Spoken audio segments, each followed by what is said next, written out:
Honestly, I knew it was a lie.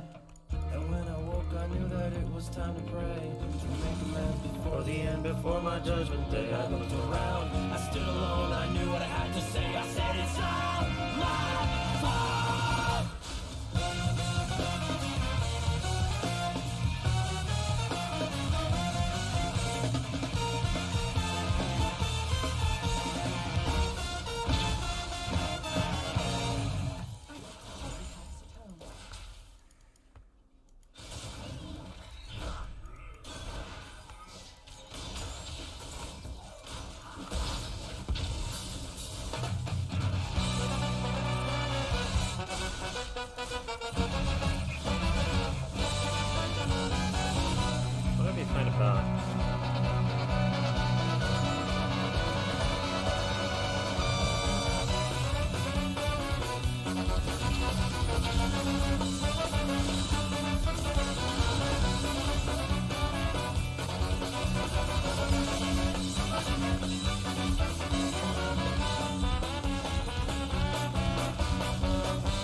200. When we fall, we will fall together. No one will catch us, I will catch ourselves. But when we run, we will run forever. No one will understand what we meant.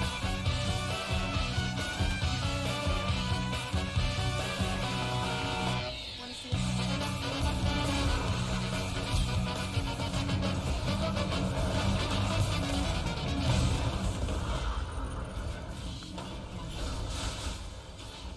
It's the burden, so there is no other path to take. You know what you gotta do, but you don't know how. They hold you back, they hold.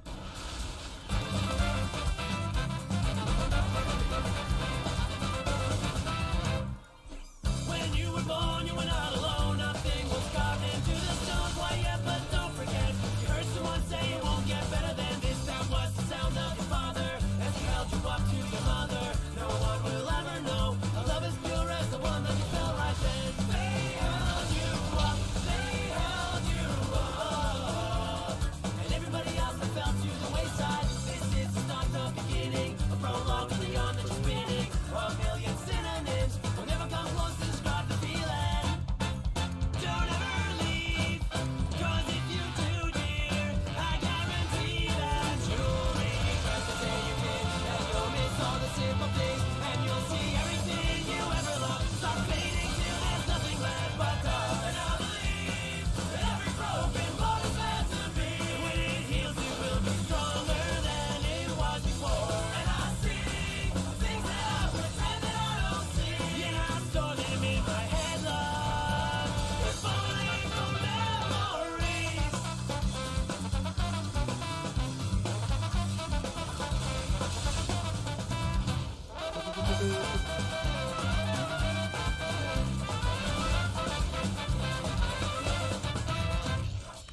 So now you're young and you feel alone, despite friends, family, and all the good things now surrounding you. You can't help thinking, oh, there's gotta be some more to do. When all the things that you cherish turn into burdens, and there is no other path to take. You know what you gotta do, but you don't know how. They hold you back, they hold you down.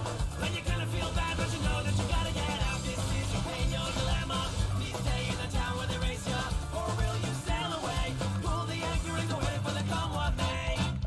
You have to leave, 'cause if you don't, dear, you'll never see the things you heard about in books. Some of them you heard, but everything you want won't come to you. You realize now that you gotta go see this through. And I believe that every broken bone is meant to be. When it heals, it will be stronger than it was before. And I see things that I pretend that I don't see, and I store them in my head, love. If only for memories.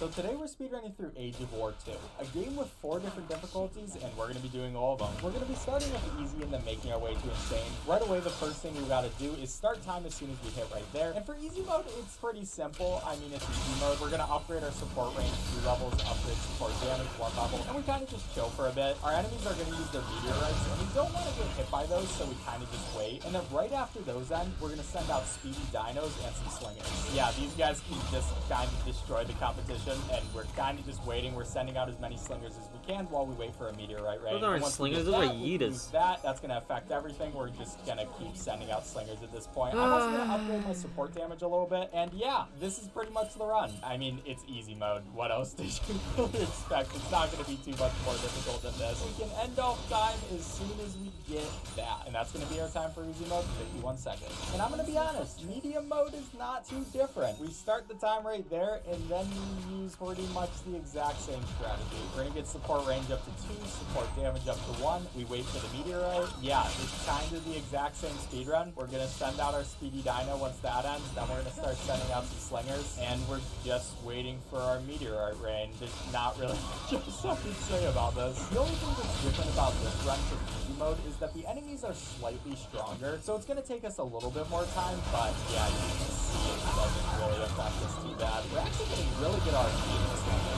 Please not scroll over. Let's just finish this out. This could actually be a really good time if we're lucky enough. The enemy needs to stop sending out their people. Come on. Oh, that's not very good. These things that the enemy is sending out is kind of ruining our speed run, but it doesn't matter. That's going to be it. Sub 1 minute, 57 seconds. And you might be asking yourself, well, then is hard mode going to do the exact same thing? And actually, for this one, it isn't. So we're going to start it right there, and we're going to increase our damage up to level 2 and not increase our support range at all. And then after this, we got to wait for the meteorite.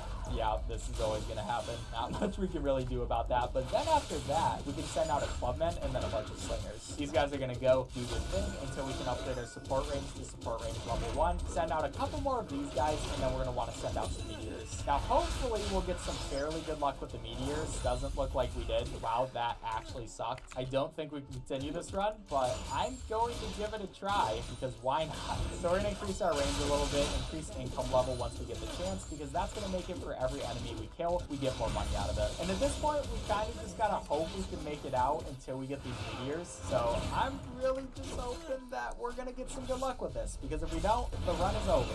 And okay, we actually got some okay luck. My voice just cracked, but that's how surprised I was, because you do not get that good of luck all the time. Maybe we can actually do this run. I have been trying this for the last 30 minutes, and this would be very nice. We just gotta keep sending our people at them. Please just take down their tower, alright? You guys can do it, I promise. We can send out another meteor. We have to get kind of lucky with this. Hope that it does at least some damage, but it looks like we're gonna be able to take it out. Please. Oh my god, we are so close at this point. We are so close yet so far. You're actually joking with me, no! This might be the saddest thing I've ever seen in my life. Wow, that just happened. Yeah, so hard mode broke me. Instead, we're just gonna go to insane mode. Which you might be like, well, if hard mode broke you, wouldn't insane mode break you a little bit more? Actually, no. This one is a lot less luck dependent, even though it still is. Like usual, we want to send that out. We're gonna start sending out our boys, and they're gonna start doing some damage. And this time, you'll see we actually got a tower thing, and that's gonna send a bunch of eggs at these people. Yeah, they're gonna do the best work that they know how to do. Hopefully, it'll work out. Kinda gonna send these guys out in waves. First of all, we have this group of people. They're just gonna do their thing. All we're worried about is getting some XP and getting some gold. So we're just gonna let these guys die, and that'll be fine. Then after this, we can wait a second, send out some more of these guys, and yeah, that's basically what we're gonna be doing for this entire run. We can upgrade our support range a little bit more, and we're kind of just waiting to die again. Yeah, there's a lot of dying that goes on in this run, for better or for worse. Hey, I guess we're playing Age of War. What else do you expect in a war? So there we go. We get that little bit. We're going to wait a tiny bit more until we can send out some more of these people. And they're going to be kind of our last layer of defense while we switch to the medieval age. Now, the first thing we want to do once we get in here is increase our damage to level 2. And then we're kind of just waiting for these guys to die again. Now, we also have enough XP so we can increase ourselves to the medieval age. And that's going to be really helpful. So we're going to let these guys take out our last little bit to defense, and now it's time to send out some spear spartans. Increase our range a little bit once we can. Alright, come on guys, get that. And yeah, now it's time to just spam some spear spartans. We also now can use Zeus's anger when we need to, so that will be helpful as well. And spear spartans in this game are very good. You can see they do a lot of damage, and yeah, you can probably see why this run is a lot less luck dependent than the other run.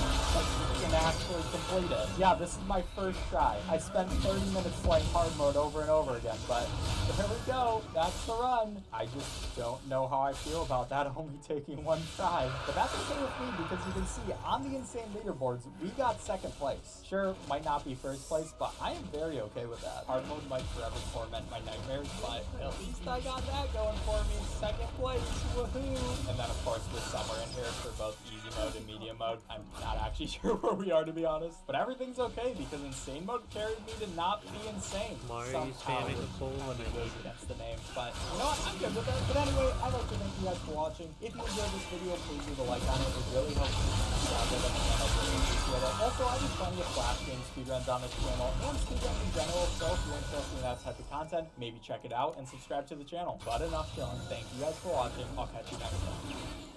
While I've been away, we've saved up $12 million plus another $12 million. That seems like a pretty big amount of money. On top of that, 1,350 gold. So that's definitely going to need some pretty big upgrades. Plus, we've got over 500 mushrooms and 650 mushrooms at the same time. And that's enough nonillions to buy the golden gloves. Those cost 8 nonillion, but they're going to take us from $12.8 septillion a second to $19.2 septillion a second, which is a lot of septillions per second. And we have a frenzy, so this is going to be a lot of money. And there's another achievement for picking up enough rubies, I suppose. But I assume we're done with all the monsters and everything here, so we can hit the port and go to a new area. And apparently that area is the Haunted Castle. But I think it would be wisest at this point to prestige and restart right now, because the next upgrades are going to take a while to get even with our incredible earnings.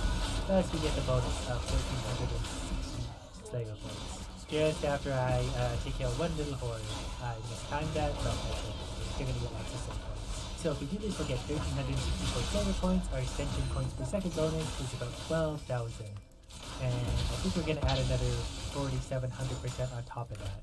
Whatever the case, we're going to do it. So we restarted. There's $60. Time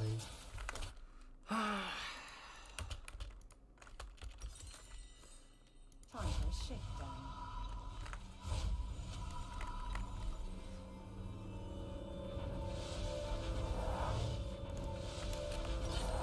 That one I have not seen. This one I have seen. About the slot machine. Killing It's been a while spree. though. You have the chance of getting a massive payday. Me. That's because Miss? you I think this is No. a lot simpler. will send the ball way faster than you could possibly hit it by hand. The chemical reaction is just a fancy word. Yeah, this one is like considerably more simple than the last one, but it's like The sweet spot. Still. It's I like have the the holy.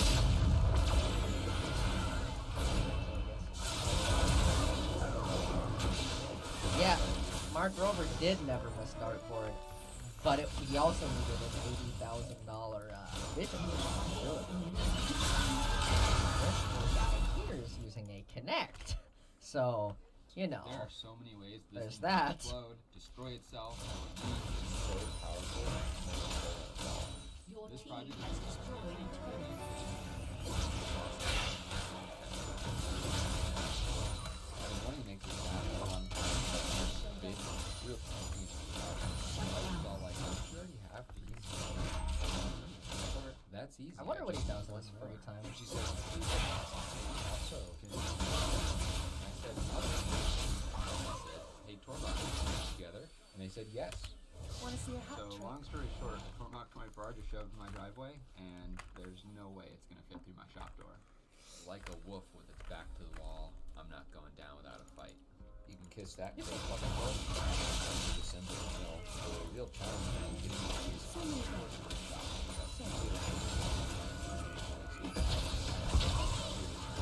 Every time you take me downhill, it's incredibly painful, and I say, Did he need an $80,000 vision system because it's harder to track than a basketball? Yeah, I'm pretty sure it was literally just because the darts are harder to track than basketballs. I'm never gonna That's do why that he again, needed but this- it that doesn't matter. system. How many more big tools could I possibly get? And then I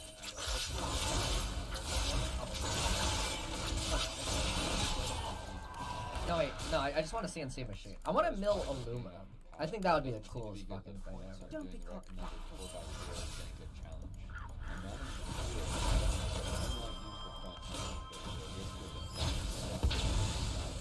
the amount they say not to use is nicer. Ah, Worth the risk. I don't know. I don't know if it's just a quick email. I knew that we went to Amazon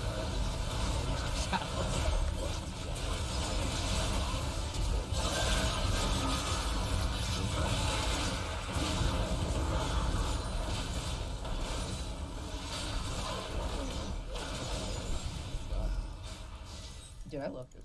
I think Sanctuary is actually looking for something. 2 foot by 4 foot. How big are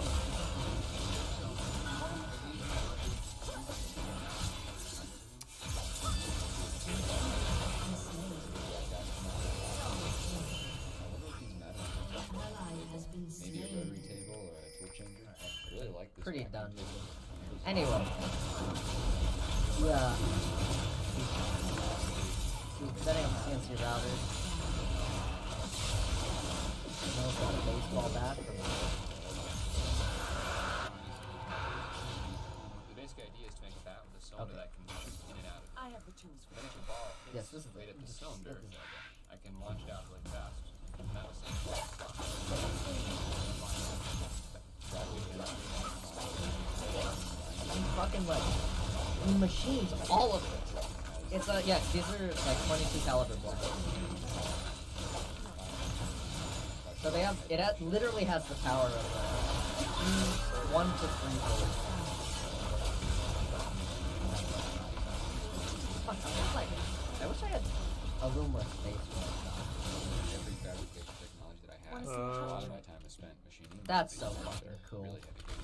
Like, This is the bore so that I get a nice good seal. There's so many things I wanna learn so how to much do. easier for stuff like these firing pins and the piston. Like that, and machine that itself. It's a really bad It's idea. a lot of material to remove.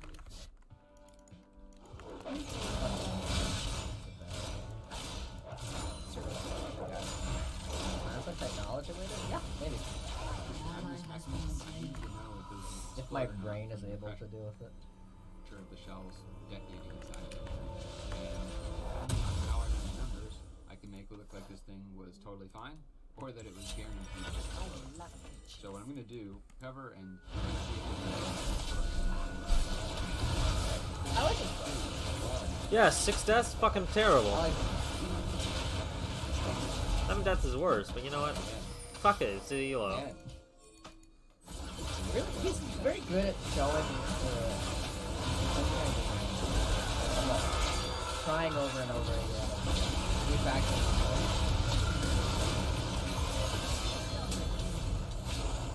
much more. All those tests were with 1 out of 3 shells, so let's try 2 now. Holy shit. Whoa, totally broke my neck. That is so much fucking force. I mean, when you think about it, it's literally the force of a bullet. It is just the powder. It's the powder that's in a bullet. Yeah, Alright, that's this different than guy's the bullet Or itself. no, in 2 bullets. In 2 fucking bullets.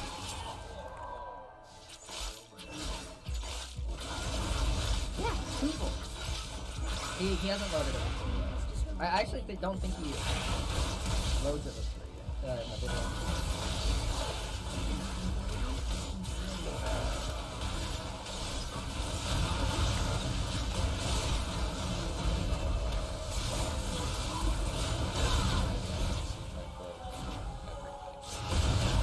What an off angle.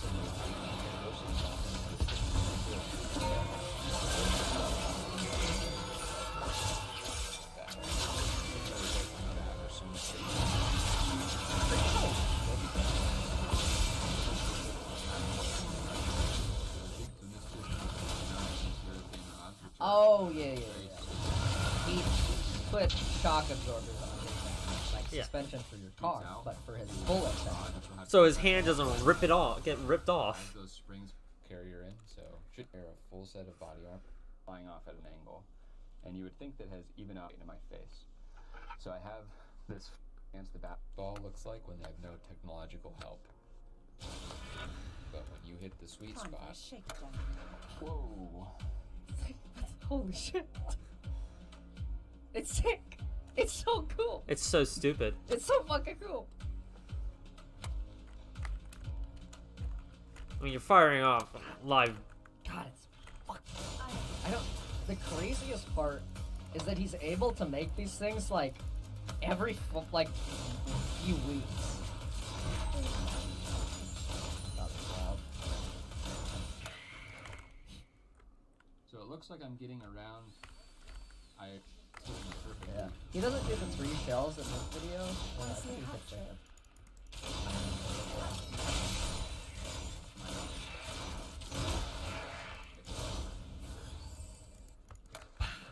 His channel is Stuff Made Here. Very good. He is like just kind of popped onto my YouTube recommendation. I'd say like a month or so ago. But god damn, really sick stuff. Definitely, if he keeps going, I'm like excited to see what he does. Yeah, if he does. 161 for myself. New Smarter Every Day video for finding a baseball. Yeah, I saw Smarter Every Day. That baseball. There's a Smarter Every Day with baseball where you fucking it launches it over No reason to be there. a baseball, and when the baseball hits something like 1,000 miles an hour, oh yeah, it just fucking like evaporates. It's crazy. It's sick. Thank you for nearly killing me. Crazy darts. What's up, guys? Today we're playing, and I call them Crazy Darts, featuring Robodog. Darts with a tax deduction.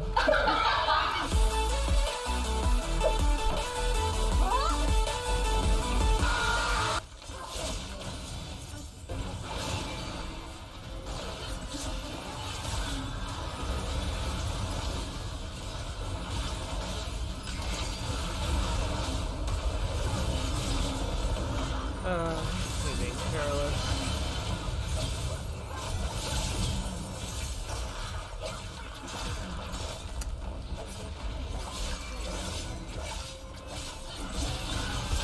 No, you just missed it.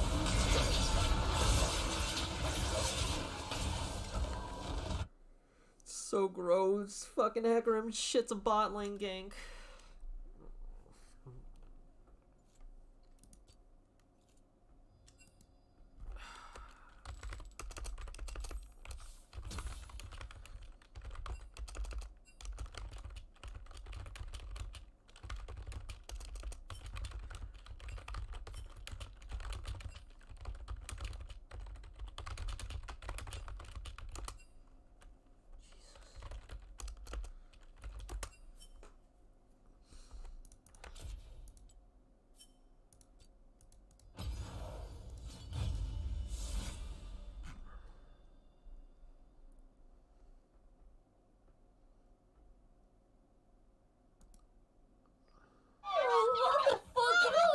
Alright. Gonna slick that dick with my kung fu grip. But I won't slip, cause I'll give it a lick. Ooh, you prick.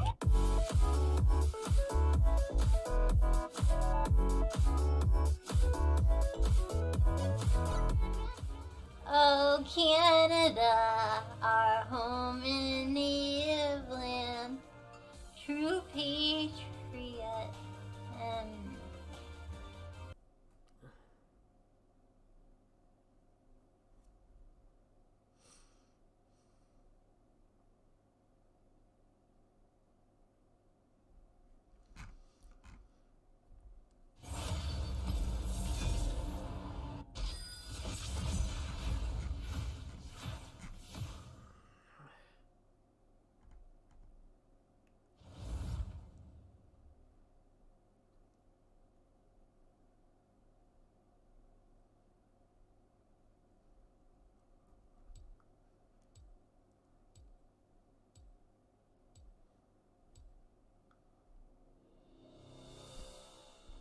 Think carefully, my friend.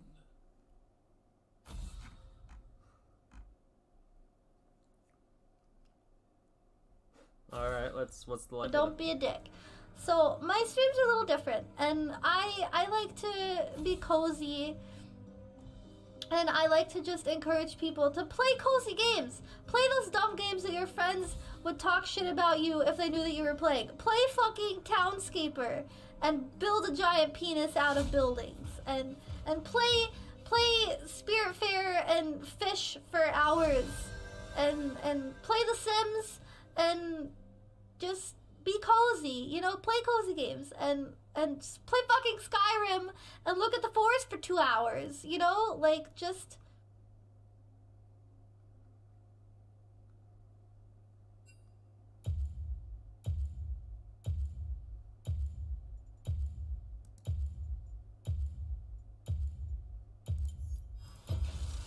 I'm on the case.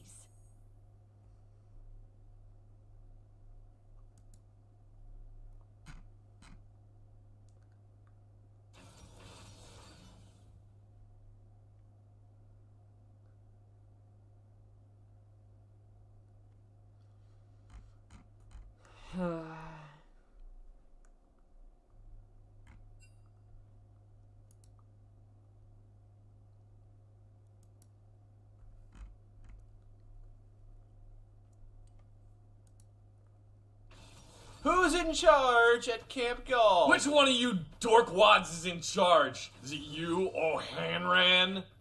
O'Hanran, my Hanran! We won't go quietly. The Legion can count on that.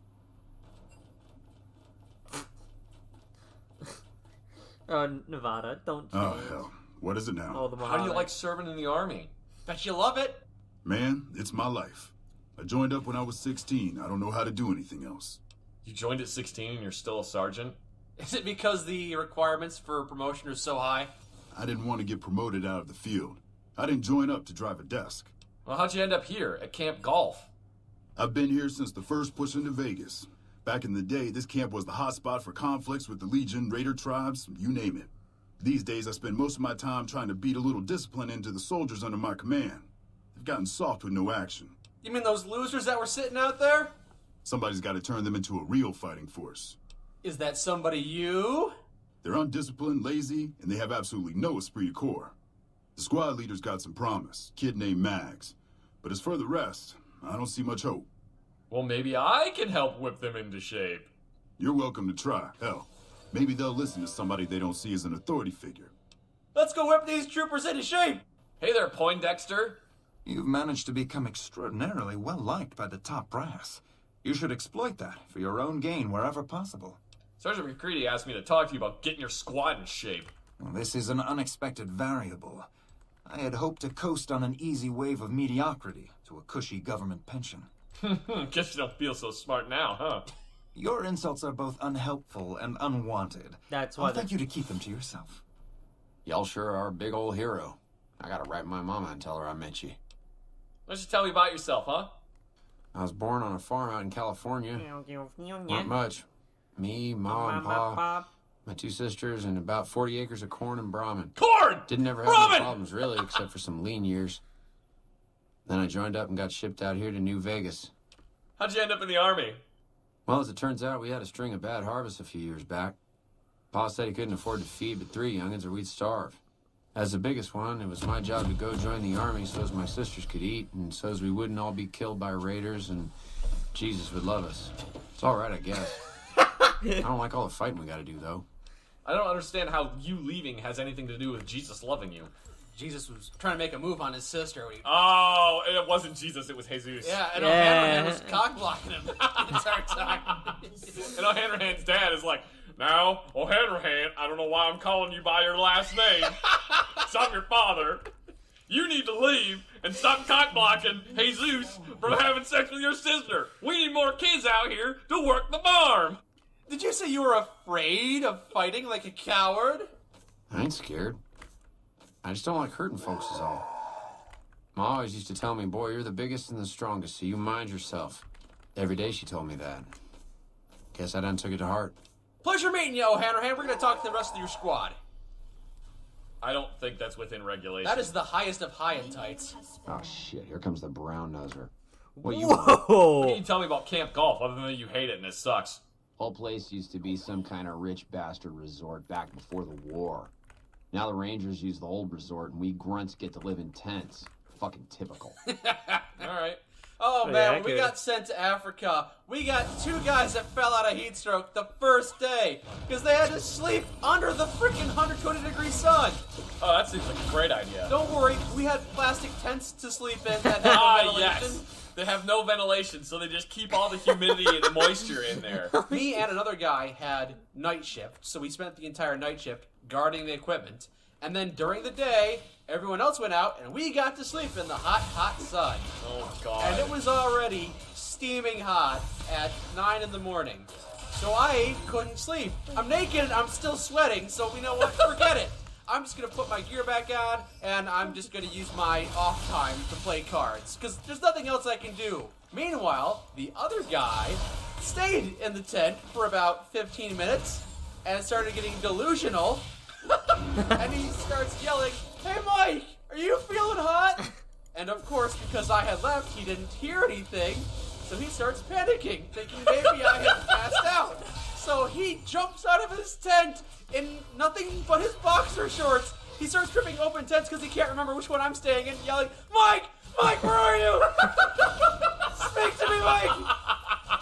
And we're not too far away, so we see the ruckus. We turn our heads, and we see this guy screaming and ripping into tents.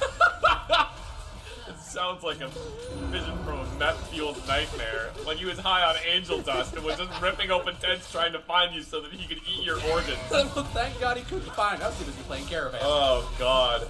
Why were you in Africa? Oh, for training drills. Oh, I wasn't okay. deployed or anything. We're just hanging out with the Senegalese troops. Holy shit. And one of them kept making moves on our sergeant. Ah, I remember you telling me about that. You can be my third wife. Wow. The big celebrity down here with the common troopers. What can I do for you? Dad, I brought Zach too. Tell me a little bit about yourself, Mag. Not much to tell, really. I grew up in New Reno, joined up, took my shot at being a ranger, didn't make it, so I'm stuck with this crew of jokers. Why didn't you make it in the Rangers? What made you wash out? Gee, I don't know. Maybe because I'm saddled with the worst damn unit in the NCR Army. Think that might have something to do with it? That would probably have something to do with it, and I fully understand being in the worst unit and the worst base in the military. And the worst branch of the best military, yes. Wait, did you say the Army's the worst branch of the military? I may have.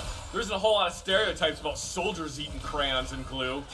That's true. That's more about Marines. Yeah, they could eat crayons on glue and keep on fighting because they're so fit. I think it's because they're dumb and they don't know any better. Unlike 300-pound army soldiers who have difficulty waddling That's up the National Guard! When I was teaching small arms repair, I had to teach both Army and Marines. When there was a woman in the class, all the male soldiers would just be clustered around her, all trying to hit on her and all trying to talk to her. No discipline, huh? But when the Marines were in the class, they would all stand in the back of the classroom and slap each other in the dick and try to grab each other's penis and be like, "Oh, you're gay. Oh, no, you're gay. Oh, no, you're gay." That sounds... It's a training exercise, building up endurance. We respect women, and we are the best fighting force for a reason. Because we don't harass them, we harass ourselves. At one point, I was like, "Why do you Marines do this?" And this female Marine goes, "It's because they're scared of us." Why did you join the Army, Mags? I guess I wanted to make something of myself, you know? Be the best of the best. I wanted to be a ranger, but guess this is as close as I get. I bet she probably could be a ranger. She didn't wash out of ranger school. She just got stuck in a really crappy unit with terrible command that won't promote her. Oh, they're going to the mess tent. Oh, They're hungry. They're going to get food. Nelson's back in our hands. Hope we can defend it this time. Yeah, you said that. It's like the 30th time. Shut up. Hey. Welcome to the chow hall. We got fun and games. This guy's drinking Nuka-Cola because he's really lame. It's the chow hall. Welcome to the chow hall. I like how none of them are sitting near each other. They fucking They hate hate each other so much, and Poindexter's like, I'm too smart for food. I'm figuring out how to subsist on chlorophyll. Me? So Sergeant McCready has asked me to talk to you about getting your squad in shape. Well, good luck with that. You'd have an easier time teaching rad roaches to march in formation. If you want to get rad roaches to march in formation, it's not that hard. You just put some little decaying strips in like a line, and you just occasionally you gotta hit one of them with a boot. But you don't really want to hit them like too hard, because otherwise you squish them, and then you gotta start all over again. You're not laughing. You don't think this is funny? Alright, fine, whatever. It can't be as hard as all that. What needs to get done? Well, if you ask me, what we really need is to get this whole squad out on the practice range. Shape up our marksmanship and explosive skill. Alright, everybody, get the hell up here. Hurry up. Poindexter, move your ass. Waiting on you. Waiting on you! Okay, everybody's lined up and ready to go. Any suggestions? Suggestion 1, take positions where you can cover each other. Stay focused. You heard the man, people. Get focused. Take your time. Pick your shots and tell your squad mates who you're shooting at. Communication is important. You don't both want to be shooting at the same guy unless you're trying to lay down suppressive fire on the same person. Or unless you want to focus him down, in which case it's a good idea. This is a first-person shooter, Mike. Well, I mean, What? It is a first-person. You'll have to focus on the same troop. I've got the one at 11 o'clock. Raz, O'Hanrahan, take the two on the right. Poindexter, the center. Now, this is really important. Exhale before you fire. You want to squeeze the trigger. Don't jerk it. Exhale, squeeze. Focus on the shot. And then now they start shooting and stuff. As she sweeps her troops. Nelson's back in our hands. Hope we can defend it this time. Poindexter, I swear to God, you bring that up one more time. Was that it? You fired up half of a magazine, each of you. That was your training exercise? So the shooting range practice take care of everything? It helped, but we still got a grenade range inspection to pass. All right, get them to line up. I'll help you with that, too. After the help you gave us at the shooting range, we'll take any advice you've got. Everybody get back up here, Poindexter! Waiting on you! Still lollygagging! Hey, everybody! Poindexter decided he was gonna show up late today. So guess what? We're gonna do push-ups for 3 hours until Poindexter gets here. And he's gonna stand and watch. Now we're a real army. Okay, we've got our dummy grenades and the course is live. We're all set. Hold pin, let it cook for a count of 3, and then throw it. And remember, frag grenades always have 5-second fuses, except when they don't have 5-second fuses. Right, easy enough. When I threw my live grenade, I actually hit the target dummy that was out there with the grenade itself. It blew up the entire target dummy, and the guy was not happy that he was going to have to go out there and put a new target dummy out. Don't pitch it like a baseball, lob it. You want a good solid arc. Yeah, don't pitch it like Zach did. He didn't know what he was doing. You gotta try and arc it and let it roll. Solid arc. Check. Lob them up and over, people. Also, don't worry about accuracy. Use the grenades to break up clusters of enemies, or to hit enemies behind cover, or to throw it into a room because you don't want to deal with what's inside the room. Hold the grenades for groups, squad. Hit them in clusters and send them running. Okay, everyone throw grenades. That's right. Lob them. There you go. There you go. See, now you got... Who threw one over there? Which one of you asked... Oh my god, you guys are walking away while the grenades are still going off. Thanks to you, I think we're in good shape. The squad seems to be functioning much better as a unit now. Just on a random note, you said that was grenade inspection. I can't help but notice there was nobody here inspecting. Who's feeling motivated? I'm feeling motivated. How you feeling, O'Hanrahan? You ready to kill some stuff? Shooting guns is real scary, but I think I got the hang of it now. But does the NCR not have, like, basic training? Do they just give them a gun and send them out in the middle of the Mojave Desert and tell them to shoot stuff? Yes, Zach. That's what conscription is. Oh my god! Conscription is awful. Conscription. Sergeant McCready. I gotta admit, I'm impressed. The Misfits are drilling better than I ever expected. Happy to get that done for you. All right, goodbye. Yeah, whatever. Yeah, whatever? Yeah, whatever? Yeah, whatever. I feel like we did some good today. Yeah. This is hole 1. It's a par 4. I'm going to need the number 3 wedge, I think.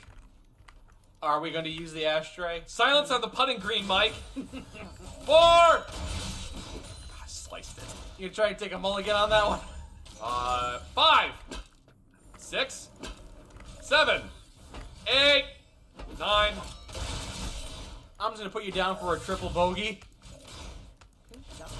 Oh, look at that. It went in the rough. This whole thing is the rough. There's no not the rough. It's a Tinker Golf Club back.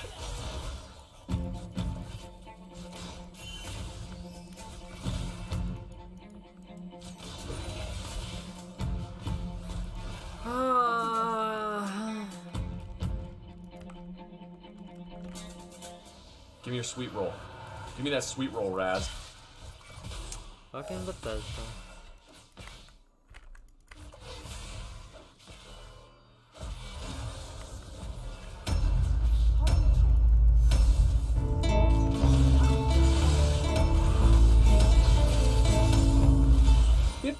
Seconds of logos. What the hell is this, a Marvel movie?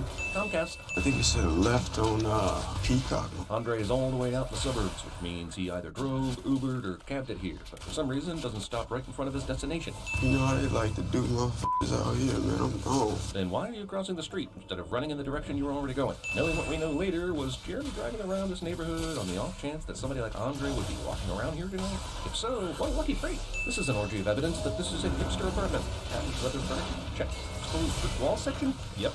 Bold black and white art? Hell yeah.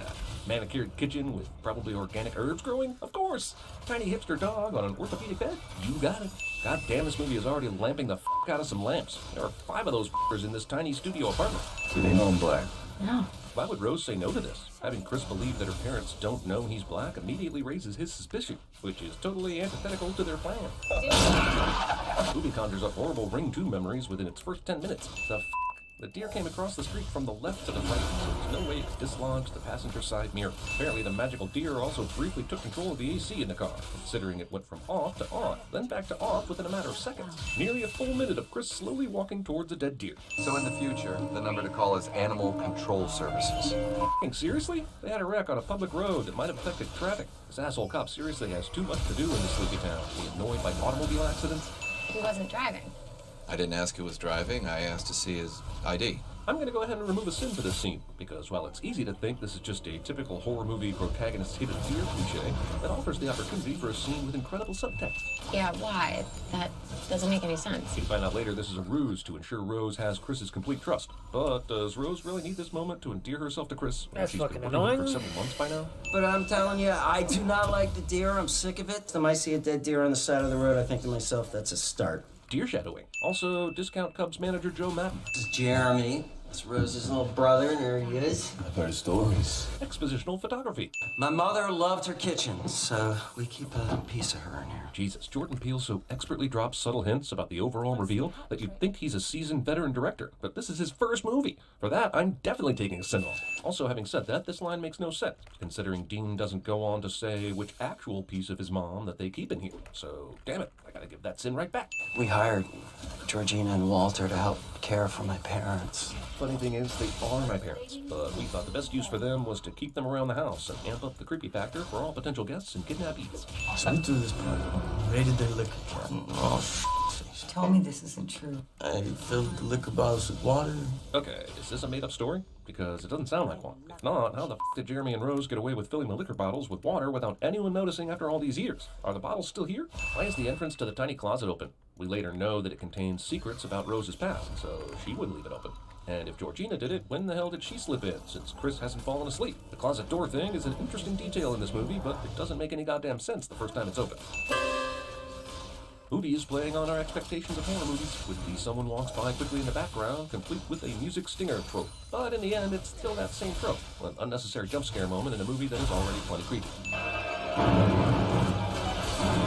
This is a freaky-ass part of the movie, and a great shot. Why would Grandpa Walter be running in the dark woods at night, directly toward the house, in full groundskeeper clothing? I know he's a runner and wants to get some exercise and all, but this is when and how you do it?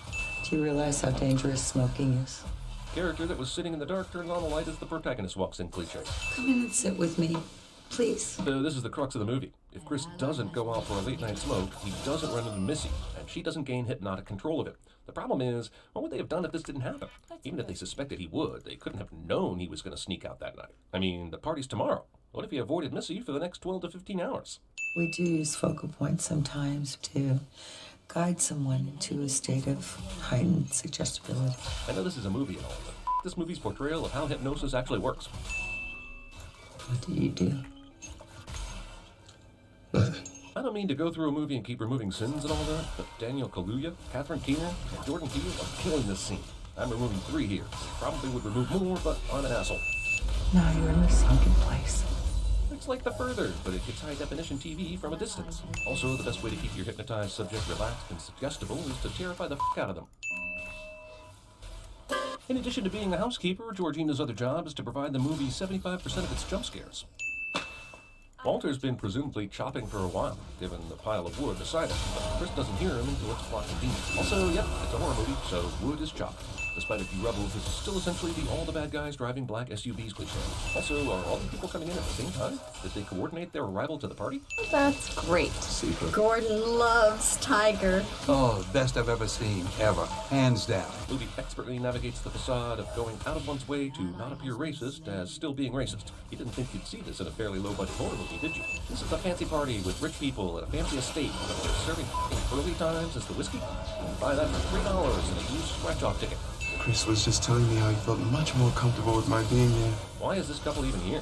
Obviously, since Chris is a man, there's no need for this couple to even bother with the auction, since this woman's husband already had the surgery. Now, they could just be friends coming to mingle at a party and watch the auction, but considering that Logan acts so strangely, wouldn't the Armitages want to keep him away for a couple reasons? Believe me, the irony of being a blind art dealer isn't lost on me. Stephen Root playing a blind dude in a movie cliche. This is a legitimately creepy moment, but why'd they stop talking so quickly? He's not even at the top of the stairs and could easily hear everything get completely quiet. These are the most obvious evil, rich, body snatchery motherfuckers ever. Also, what exactly makes them stop laughing and talking right now? Are they hoping to hear something that will give them more information before they bid on him? This is like the actors in The Truman Show, only Chris isn't being broadcast live to millions of people. We find out later Georgina is unplugging Chris's phone, but why doesn't she just take the charger if the whole point is to make sure his phone dies? Is this somehow subtler? Also, movie wants me to believe that Chris, a millennial hipster, has gone all day without access to his phone. Also, he plugged in the phone right when he got up, and it was still charging until right before the party. So how has the battery run all the way down over the course of the get-together? Was Georgina here, using up all the juice by posting constant Instagrams? She unplugged my phone. Chris plays the pronoun game so that Rose will have to ask what the hell she needs. I think that mom is putting everybody in a trance and she f***ing the shit out of it. Damn it, movie, stop giving me excellent performances that make me want to remove sins. Get out! Roll credits. So the secret weapon against the body snatching is a camera flash. But why wouldn't the Armitages already know that? They've been doing this for a while, right? And if they did know that, why didn't they put up a big sign saying no flash photography? Also, why the hell is Chris's camera using a f***ing flash outside in the middle of the day anyway? Also, it's nice that Andre's concerned about Chris and all, but if he had a moment of clarity, wouldn't it be better to say, I was kidnapped and they forced an old white dude inside me instead? Although I guess that would make a snappy movie title. Hey, this is gonna sound weird, but when he came at me, it felt like I knew him. So, luckily, Chris needs to go talk about some things with Rose after that incident with Logan, because Dean Armitage conducts the auction out in the open, a place we saw Chris stumble upon about 15 minutes ago. Why are they certain he won't see this, even if Rose is supposed to keep him busy? You want to go without me? Whatever you want. How does Marnie know how long she needs to distract Chris so the rich assholes can do their asshole bingo auction? I mean, they've got his picture out there and everything, so if he actually left when he said he was going to, he'd catch them almost immediately. I guess they've already laid the hypnosis trap and everything, but it seems like they went to a lot of work to make this a secret plan that can be easily discovered. Wait, how the hell did he get full battery power again? He plugged the phone in, but then after talking to Rod and Georgina, he took it with him so he could snap the picture of Logan. Then they came back inside for a second before taking a walk, so the phone both charges immediately and goes dead in less than a couple of hours. And is thus both magic and an asshole. Let me go get my bag. Chris opens the door and finds a box. And even though he knows he needs to get the hell out of there fast, he has overwhelming curiosity about the box. And amazingly enough, he gets through 4 innocuous pictures before finding the one photo that calls Rose's honesty into question. Also, Chris ignored this tiny closet's open door earlier when he couldn't sleep, but now, when he needs to immediately leave, he decides to explore it. And whatever happened to these guys? If the Armitages are selling these guys to their rich buddies, why weren't they also at the auction today? We leaving, actually. Really? Why? Is something wrong? Why even bother with the act at this point? There's no way he's going to get to leave, and we know Rose is in on it, so what's the point? This teacup has some pretty f***ing amazing acoustics. Not only is Mom standing on the other side of the room, Chris is in a f***ing physical scrum. Shouldn't be able to hear much of anything, let alone a couple taps with a spoon. I absolutely love the parallel between Chris and Rod. Chris's main guilt in his life is not calling someone when his mom didn't come home on time. Rod is doing the exact same thing Chris was doing the day his mom died. Rod might even know all the details of that story, and even subliminally, Chris's story is working on it now. I could probably remove all the sins of this movie for being so much more than what's on its surface. I'm only going to remove 3 because, yeah, I'm a dick. Rod uses Bing, repeating the mistake Peter Parker makes in The Amazing Spider-Man. This is a pretty comprehensive review of Andre's disappearance. Everything listed in related searches makes sense, except the way too convenient family outrage search cancel. Who the hell would use those specific search terms? Also, Andre Hayworth brings up over 50 million results. For comparison, if you Google George Clooney right now, you'd get a little more than 35 million. Also, under this How to Report Missing Persons page, the article is about how to feed a dog. And words are in bold, like those are the words Rod typed. But he f***ing didn't, movie. Or Bing. But mainly movie. Hoping to save on space, the Armitages combined their game room with their expositional hypnosis room. The Armitages go with the tie-down method of keeping captives in place, rather than using Missy's hypnosis, which works so perfectly. Super old-timey TV is somehow programmed to come on as soon as Chris wakes up, even though it's super old-timey. Behold, the Qui-Gon. By the way, this video explains nothing. Right, wait. So here's right? Yes, ma'am. You know all TSA issues should be brought up to the authorizing officer. Did Rod go to the police station and start telling everyone he was from the TSA? If he's reporting a missing person, then why would he make it seem like he was here on TSA business? See, that's Andre Hayworth. He's been missing for 6 months in some affluent suburb. Don't look so missing to me. Rod shows this woman a picture of Andre Logan, but doesn't show her the many websites looking for this guy, and showing that he is indeed missing. May not have worked, but still. You'll be able to see and hear what your body is doing, but your existence will be as a passenger. This movie just got very being John Malkovich all of a sudden. And Catherine Keener's in it, too. Like black people. Some people want to be stronger, cooler. I want your eye, man. So most of these people just want to be black because they think it's cool, and that's fine. And this guy just wants Chris's eyes and couldn't care less about the skin color. Okay. Why hasn't the market expanded to white people or any other kind of race as well? Surely there's somebody who wants to be Zac Efron or Rafael Nadal. And by acting so strangely, they're not getting the cool benefits from being black either. So I'm having a little trouble understanding why one would spend millions of dollars on this process. Also, Jim's appreciation of Chris's eye was in the context of how it was interpreted by his brain. And almost all of that is about to go. So, Jim for being an asshole body snatcher participant, but him extra for his faulty logic. A claim No, he wants the vision. vision. Practices brain surgery by candlelight. Why would you start any part of the extremely delicate and expensive procedure before getting the other subject in here? Everything about Jeremy putting Chris into this wheelchair allows Chris to get a surprise attack on Jeremy. And holy shit, this is exactly the scenario by which CinemaSins writes scripts. Great reveal, but put that back in, man. That spoon thing is like your only weakness. Tyranny. Also, this guy is running with deer antlers straight towards you, and you didn't hear that shit. Look, I know Chris is in a rough headspace right now, but he's literally watching all the evidence about these people burn right in front of him, and his character's been shown as much too smart to let that happen. The asshole Jeremy is somehow not dead after getting bludgeoned, and his head leaked a huge pool of oil, or evil, or whatever passes for that dude's blood. Also, awesome movie really tries to f itself at the end by using a bad guy that's definitely already dead comes back and tries to the protagonist cliche. Bing overload! This is how Rose scouts the next candidates. How did she find Chris? Chris is a photographer of some note, I guess, but not someone you'd probably be able to Bing easily. Plus, unless the entire auction was rigged so that Jim Hudson could win it, there's no real point in getting Chris unless it was specifically for his eyes. I'm sorry, sir. Can you repeat that? Rose didn't let Chris hit Georgina way the hell down at the end of the goddamn driveway outside, but missed all that was happening just downstairs. Grandma. Did you say that for? Was it not subtly explained in that video and through context clues that the two grandparents were Georgina and Walter? This actually might be the worst part of the movie, which is a great testament to its quality. Chris was just desperately calling 911 when he hit Georgina and got interrupted a few seconds ago. Why isn't he calling them again? Just so we can get a last hurrah from the queen of this movie's jump scares? Chris survives this. I guess Rose decided to run down the road on the off chance that Chris would wreck the car. Why didn't she get in her own car in the first place, trying to track them down? Rather than heading for cover in the dark woods, Chris recalls his training at the Prometheus School of Running Away from Things. Get him, Grandpa. God damn it! Also, why? Why do you need Grandpa to run him down when you have a f***ing loaded weapon?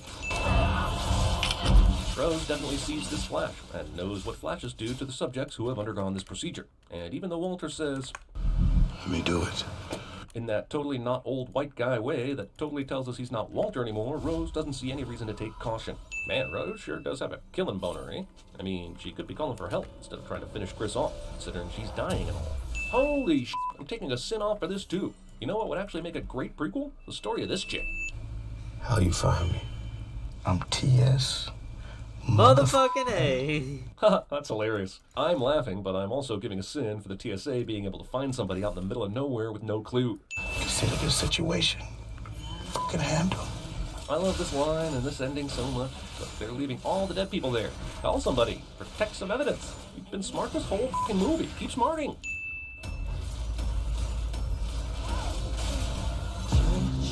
Quiet. Hurry up and get in the closet. Are you ready? Y'all ready for this?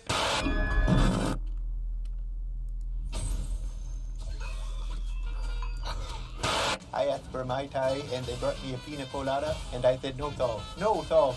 No, look with some old time material. You can't seem to get enough of it. No! No! No! No! Most of the world is carpeted. And one day we will do the cleaning. Not that. Oh, come on.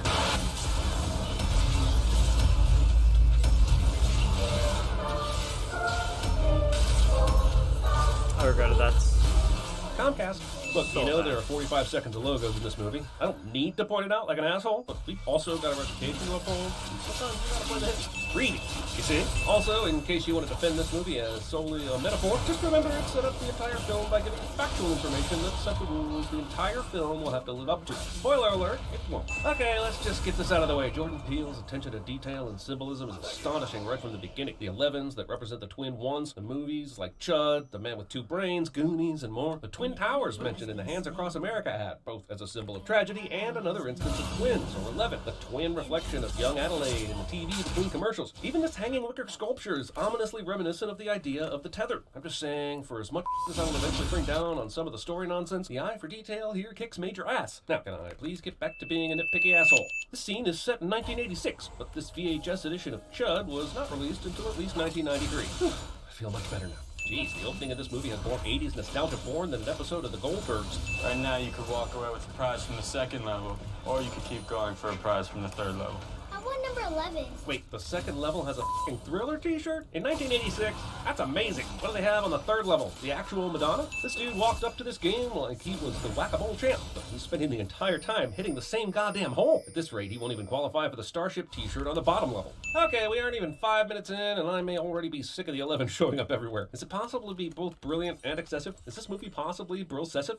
You're telling me that the nexus to the underworld is right next to a popular carnival spot? Like, how has nobody wandered up on this before now? Even by accident. Also, there are tons of motherfuckers at this boardwalk, but not one of them is at or near this funhouse. Also, what's the deal with creepy magical doohickeys at carnivals? Zoltar, Vision Quest, that guy in the trench coat in the parking lot? The director said, let's have her drop a candied apple into the sand without even taking a bite, so the audience not only knows this girl's an asshole, but also because it's super symbolic and important in ways only the truly enlightened could ever understand. What's the point of Vision Quest? Is it supposed to be fun, scary, educational, existential? Seriously, this funhouse is more tonally confused than the last season of Game of Thrones. Movie has a character whistle because it's creepy and will set up a future plot twist cliche. Okay, fine. It's mostly because I just saw Brightburn, but you know that is in other movies too. We spend the next 2.5 minutes zooming out from Chekhov's rabbits. And I'm just gonna say it. This movie has gonads the size of softball. Although, I'm not sure the way it keeps pulling them out and waving them in my face is doing itself any favors. We're going to the beach. Later, once we get settled. What beach? Santa Cruz. How did Adelaide not know this? Especially given the proximity of their vacation house. Also, Jason says he left his magic trick here last year, so they've obviously been here before, several times. So why is the beach thing just now coming up? Kids, I would say ambulance shadowing here, except that this whole movie is so full of shadowing, I swear it's Plato's allegory of the cave, which it kind of is. And come to think of it, kind of what I do too. That's just watching. That's why you can't play in here. Didn't this happen last year? What the hell? There's one tiny area of this large lake house with a door that locks from the outside, and that's the place this little guy likes to play? Why are we even talking about anuses? CinemaSin staff meetings. This f***ing family is so happy early in this movie that they have to know they're in a horror movie. Man, this is a long-ass beach. Somehow, Gabe chooses to camp right next to the trauma house. Seriously, like he knows what happened when Adelaide was a kid and is actively trolling her. So this is the tether of the Jeremiah 11:11 guy that got killed a few minutes ago. But how? Killed his doppelganger, evaded the authorities, and made it all the way to this spot in record time without anyone noticing. I think we're gonna head out. Damn, Gabe had a massive beef boner for coming all the way out here. But they're seriously packing it in after like 15 minutes and a bit of a scare. Kid draws something creepy, 2.10 terror, and a horror movie cliche. I get that M'Baku is setting up for some super sexy man-spreading here, but I'm just thinking, how the hell do these two sleep in this bed together? He's brushing that thing like he's Will Ferrell in an elf shower. There was another girl in there. She looked like me. Exactly like me. Given the movie's final reveal, what sense does telling Gabe about this make? Adelaide has been hiding this secret for her entire life. Chooses right now to spill the tea? She was real. Okay, I'm just gonna wait until the tether reveal to go on a long rant about how little sense this whole idea makes. And don't you worry, that's still coming. But I have to mention here, how do the tethered have the same clothing as the regular folk? Where did it come from? Do they make it? Does it mystically appear on them as their doppelgangers change clothing? Are the rabbits also magical tailors and hairstylists? Okay, just breathe, Jeremy. Save it for later.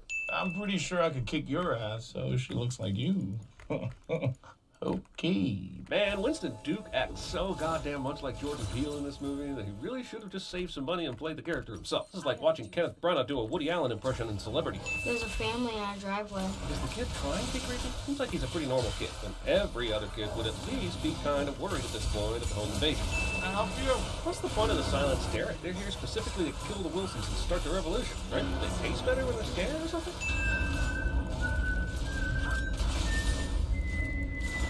Over all the rustling in the house and the heavy front door, they can hear the whistling this clearly. Hell, that's not even at the house yet. Cue jump scares. Even when you're done by a master of horror, you and your jump scary faces. Also, why did it take Lil Deadpool this long to break in anyway? Did he seriously time this for maximum creepiness? Holy, was that wood doused in lighter fluid or something? Oh, Mr. Gas Law, that gas is dangerously on, man. It's us. Roll rabbit. The girl had a handsome prince and fell in love, but the shadow met Abraham. Dude, he's standing right there. The girl had her first child, a beautiful baby girl of the shadow. She gave birth to a little monster. Dude, she's standing right there! How's Gabe tether this much stronger than him? He'd just be the exact same build and body, right? Yeah, I know Gabe is calm. That's only because he couldn't hold the door in the first place. Little girl. Run! Oh, because she's a track runner at school. I see that us subscribes to the Bumblebee School of obscure athletic character traits that can be conveniently used later in the movie. Stretching your arms before running. Ah, sudden indelible image that manages to be creepy. Damn it, why doesn't Abraham kill Gabe? He's a sitting duck, man. Should be dead as disco right now. What the f? There are obviously houses out here, so why didn't someone at least attempt to call for some help? This is an excellent horror. There are also some questionable decisions that are just the side of cliches. We won today. We've been waiting for this day for so long. Yeah, but Red's the only one that truly wants to take her time, right? The other tethers just show up on all fools almost immediately. The movie's gone out of its way to show Abraham as an oafish brute, but he managed to find a giant trash bag, stuff Gabe into it, then drag him to the boat, which he's able to adequately start and drive. Polo! How much does this coffee table weigh? Have you ever known a coffee table like this to be too heavy to simply move over and grab that poker? This works. You know, this movie's great, G-R-A-T-E, great, but once you know the twist, it ain't really scary. And that's not necessarily a bad thing, since you can revel in the little things that make this movie the aforementioned great. But it is supposed to be a horror film, and I'm a big ol' asshole, so I have the time to sit it. You're telling me that janky-ass boat motor is still working after it's drowned up the better part of a fully grown man? This is an awesome sequence. You should know that any scenes scored by good vibrations officially belong to Cameron Crowe in Texas. Tex is literally too dumb to die. This sequence of the kids silently banding together to rescue their mom with the backdrop of NWA's The Police playing was one of my favorite moments of 2019, so I'm gonna remove the out of this scene. This fight scene has more unnecessary gymnastics than that bullshit in the Lost World Jurassic Park. Man, these Joker previews just keep getting stranger and stranger. Like most movie villains, the tethered remain true to the kill the secondary characters quickly and efficiently, but capture and delay the death for the main character's motto. Wait, this gets her attention? When the loud, violent deaths of the two children right down the hall did not? Tetherball? How does 911 keep you on hold on that line? Okay, I'd maybe buy that the parents don't think to check Twitter or Facebook or any actual news apps. Or even think until just now to turn on the TV. But Zora has been constantly on her phone this whole movie, so why doesn't she suggest it? This dude continues to f***ing film as he's getting walked way up on by a weapon-wielding wildling. And as far as I'm concerned, he gets what he deserves. Whoa, whoa, whoa! Whoa.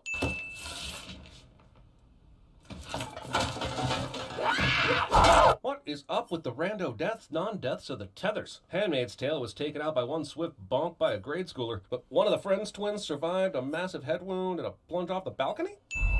I mean, I guess it's a little freaky that it's their car, but does this really crack the top 50 of weirdest things they've seen over the last few hours? Also, why are they stopping? There's plenty of room over on the left to go around the car fire. How is Jason controlling Pluto here? Yes, we saw the hand mirroring in the closet, but we later learned that Red broke them all out of their need to tether. I'm thinking this is just another convenient happenstance that allows the movie to have its cool Twin Freaks Fire Walk with Me moment. Man, Red Adelaide sure does have a good memory of her former digs. Wasn't she like 6 when she left? I don't even remember the name of the street I lived on when I was 6, man. I gotta say, for an unholy den of hellspawn, they've got some pretty nice f***ing escalators. I mean, them are department store quality. We can hide here. Probably got bandages and stuff. I have to assume the Wilsons aren't the only ones that have killed their tethers. So what's up with the survivors? Are the doppelgangers going to eventually round the stragglers up? The Tylers tried to kill them, so it's not like they have to only kill their own shadows. It was humans that built this place. I believe they figured out how to make a copy of the body, but not the soul. And there it is, the explanation. It's scientific. They are soulless clones. This combined with kicking the movie off with that tunnel explanation text sets actual ground rules for what's happening here. Just remember, movie, you didn't have to do this, but you decided to set your world's rules. And that means we have to take you to task for breaking them. This is gonna hurt us as much as it hurts you, but you don't have nobody to blame but yourself.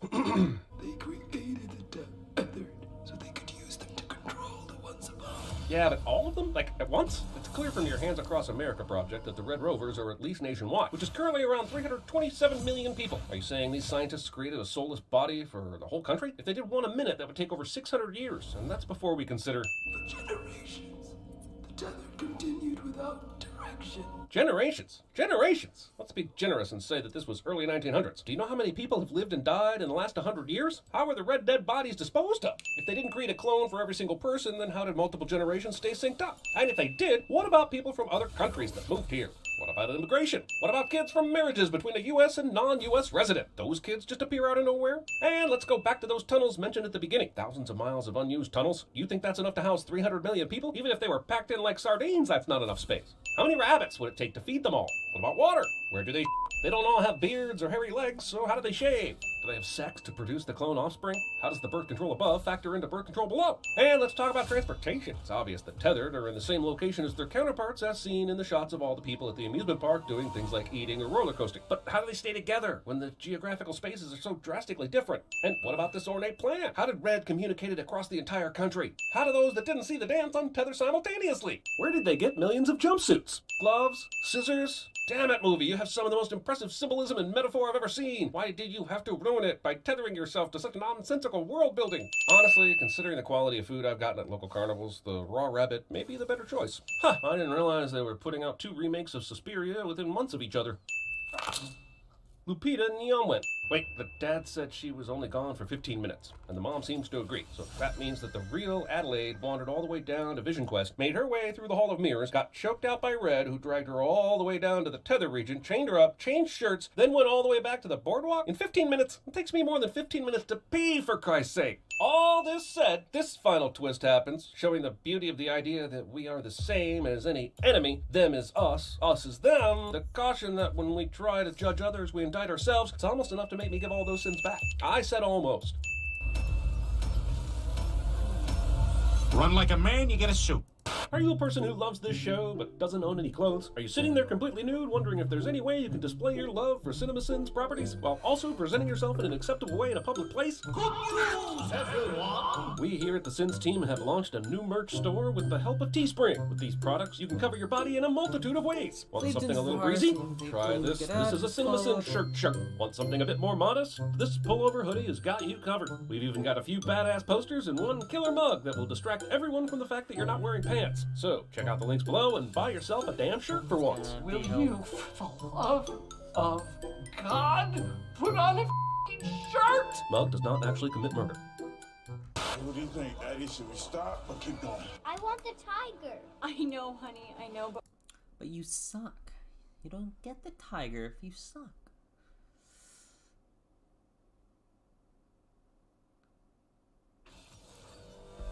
Up to the the Big Game Weekly, and we're back in the finals of Best of 5. Let me first introduce the man who the tournament is named after, winning more than anyone else, at least through the first set of them. I'm not sure if that's entirely true, but his legacy continues and will grow.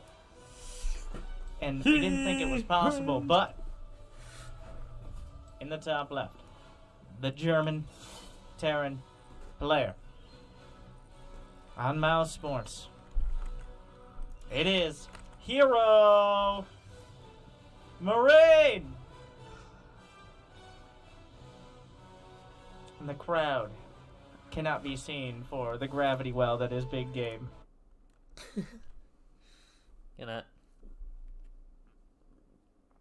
Are banished for 5 turns.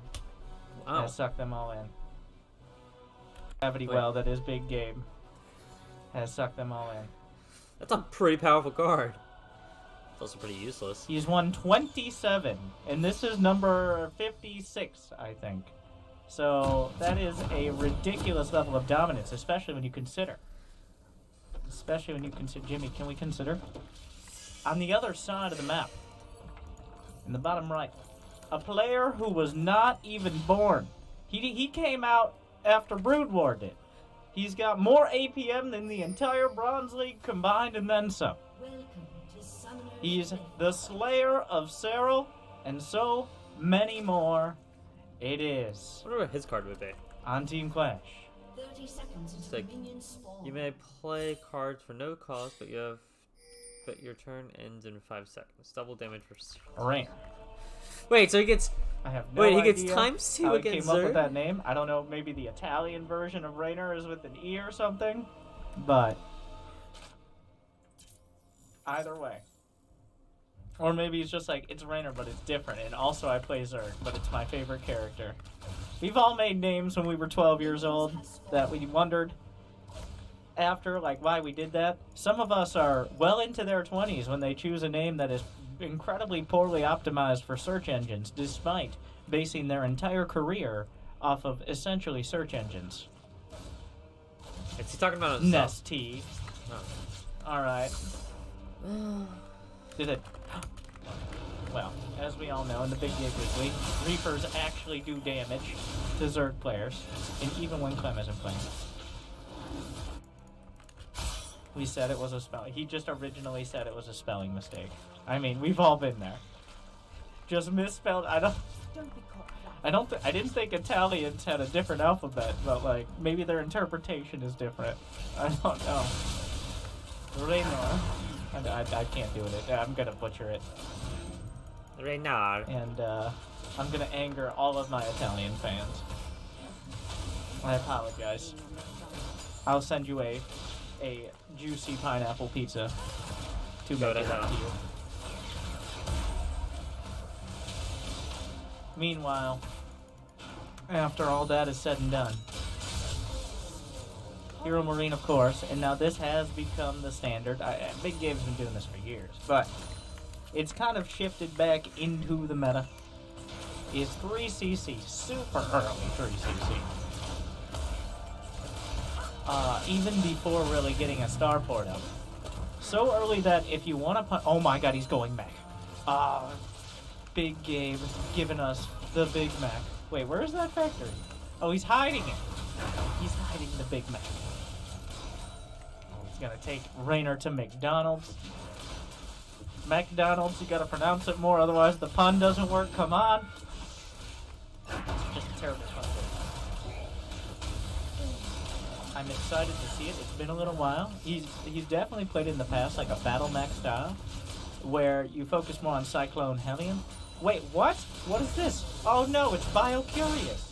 Or is it Flex Terran? They have so many options, it's kind of disgusting. Anyway, one OB sniped up. Brenda! What? What? We can't fly. Don't... The Viking somehow sniped one off. This Big Game off to a rough and roaring start here. Oh man, we're really chunking her. Is this... I think this is Flex Terran here. Let me see. Yeah, Biocurious is when you start with Bio, and then you go into like a super heavy factory, like 3 factories on 3 base. Flex Terran is when you get 2 factories, and then get Stim, and then get... Well, essentially you just kind of do everything and hope for the best. And it's going pretty well thus far.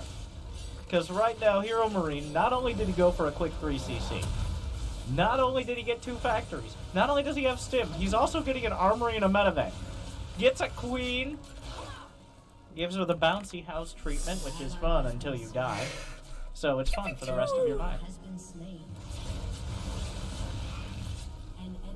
I've seen a couple play. I forget how this ends. What do I mean by that? Like, it looks like it's just going to be a Blue Flame Hellbound push into Bio.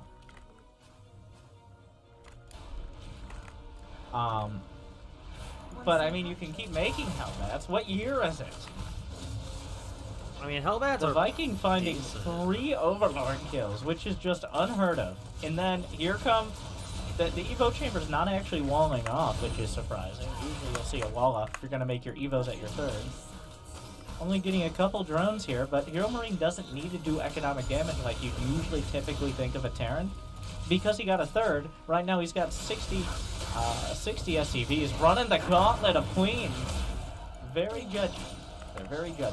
And also they try to kill you. But, unfortunately, girls, there's no creep to the main! Everything, somehow, Hero Marine is getting all up in everything. He hasn't done... Now, it's a bit of a mess, to be honest. I fell off tempo. Oh! How does he... I don't know, he gets extra power in his tournament. They just made all his units take 10% less damage, okay? It's written in. It's a custom mod. Because everything seems to be going fine. Even when Hero Marine goes in too deep, he seems to get out with plenty of units. Impressive for someone his size. Well, besides that Viking, that was lazy. That was a lazy move. He deserved that one.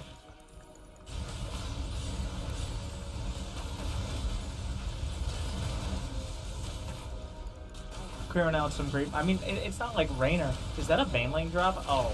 Alright, buckle up and buckle in. Because right now, I'm feeling it. We got Baneling drops. We got huge economies. Upgrades even. Economy's good. I just said that. Production is on point. Hero Marine is best known for many things, but one of his best attributes is multitask. Hitting multiple places at once with an effective amount of units quickly while still maintaining his macro back home. Raynor's the same though. They're both very active.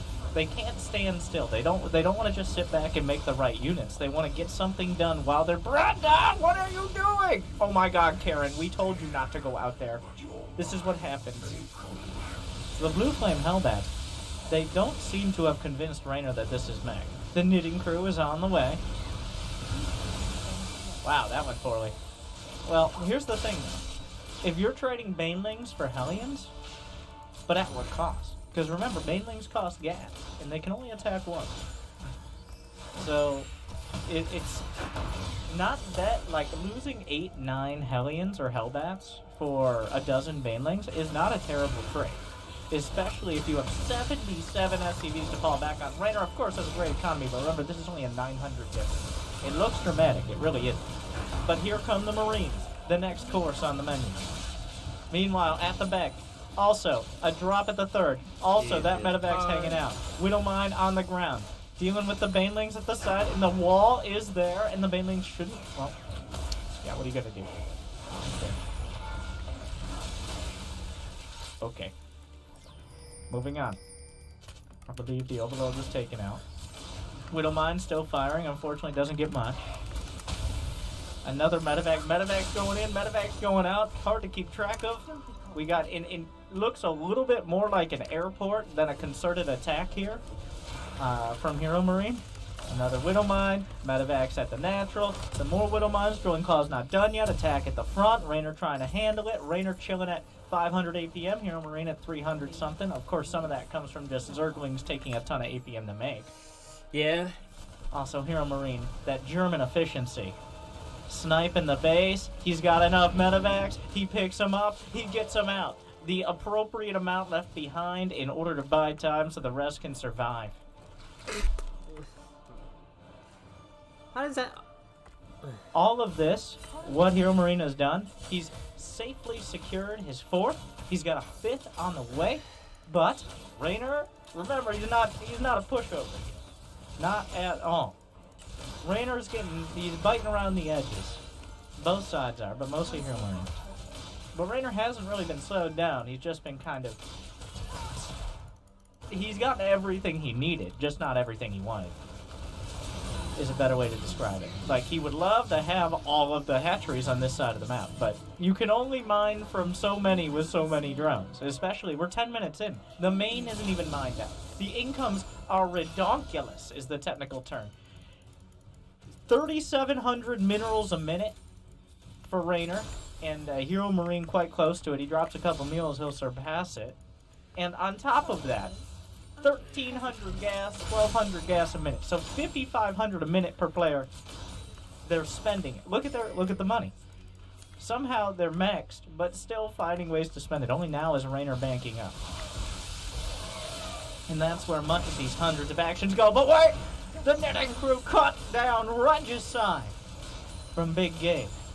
And this is the attack here. 2-2 is done. He's maxed out. He's got Marines. He's got tanks. He's cleared the creep earlier. But Raynor has options from all sides. Hero Marine standing, using his tanks to tank. An appropriate method, especially against that many Banelings.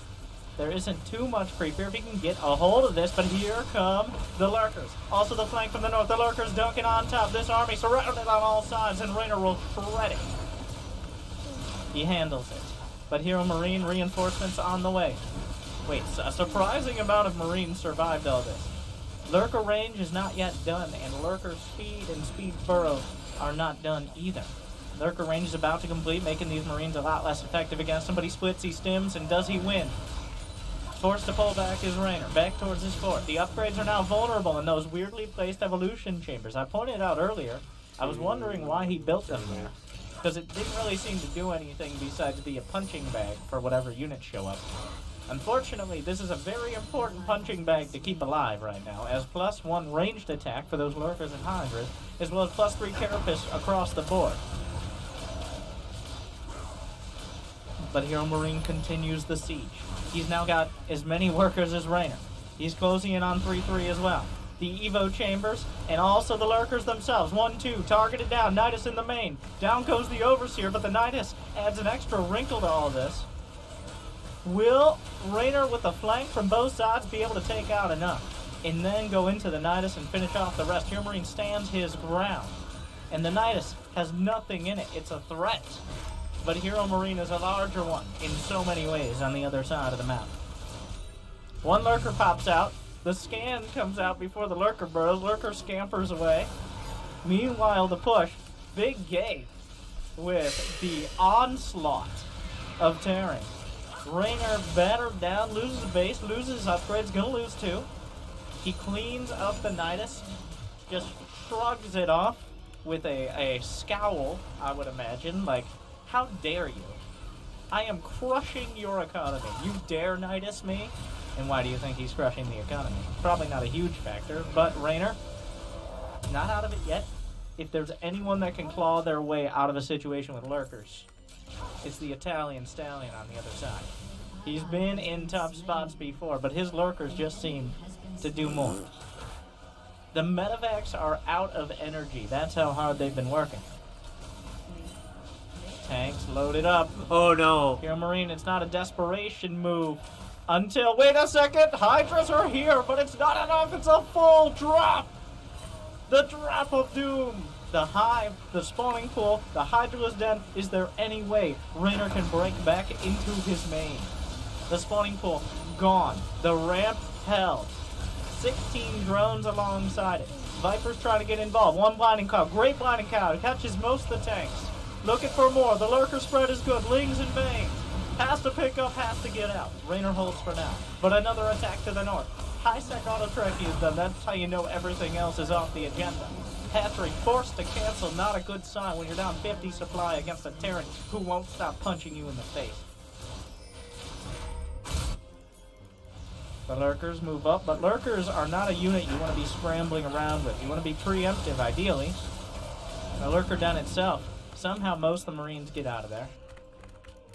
Hero Marine stalled out for now, but it is temporary.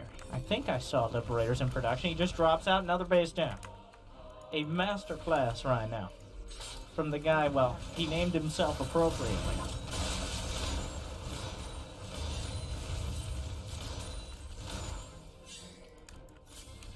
Even, oh, come on. Pre-stims, yeah, he wanted to fight that, but back into the main where the hive was saved, but for how long and at what cost? Hero Marine banking up a huge amount of money now. Still maintaining his income throughout this. No counter pressure at all from Raynor, besides the saddest Nidus I've seen in a long while. It was more sad than a Nidus that just dies, because it was there, one Lurker popped out, and then it died. And it wasn't like a quick process. It was very sad. There was a whole, like, contemplation process there. He went through all the stages. The Lurkers must hold.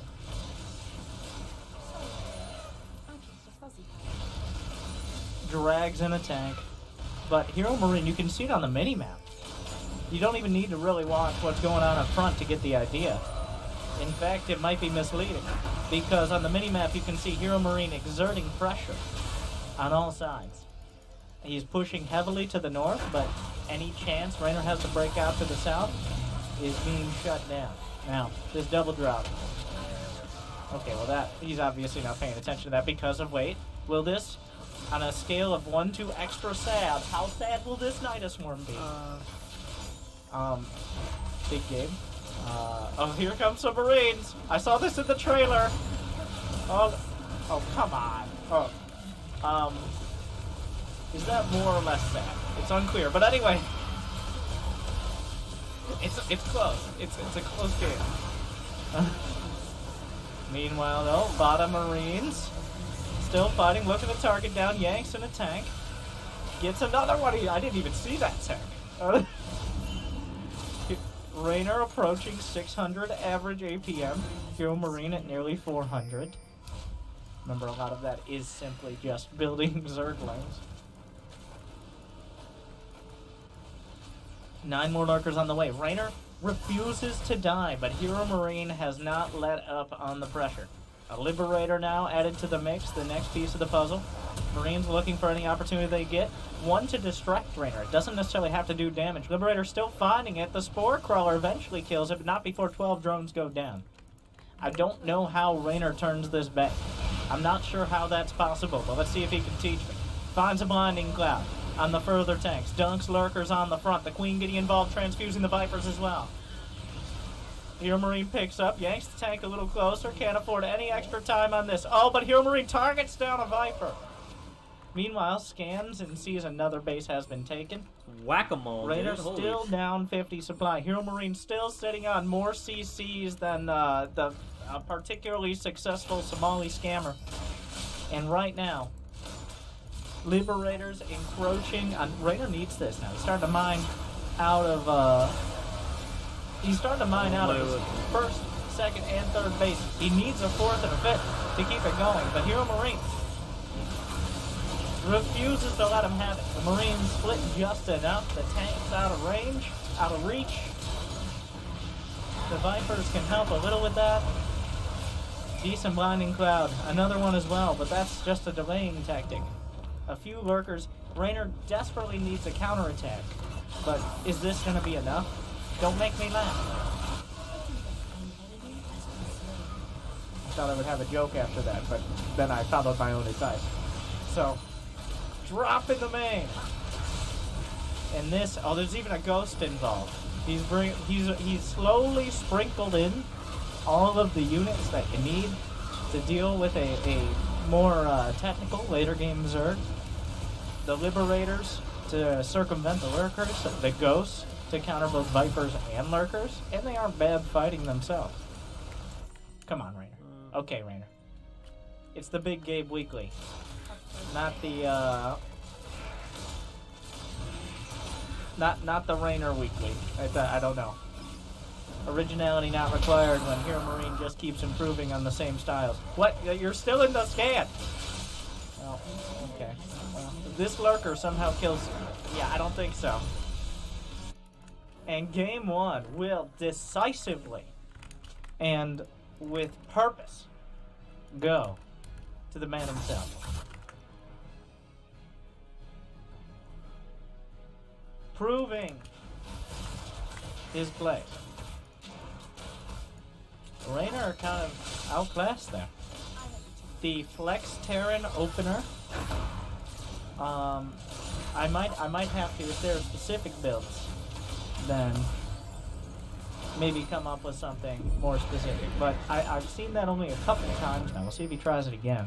I don't know if it's like an actual standard meta build, but or if it's something you mix in every once in a while, like battle cruiser builds. I haven't seen a battle cruiser in a while.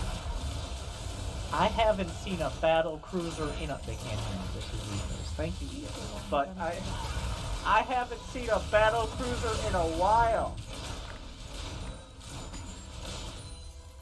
Big game. I don't know about you. We're still up 40, almost 50 workers. It really, though, I don't know. I think people just kind of realize, one, battlecruiser builds have big drawbacks. Opening to queen pushes. Hashtag Yas Queens. And Raynor, well, most Zergs have come to accept the true superiority of the queen for every purpose.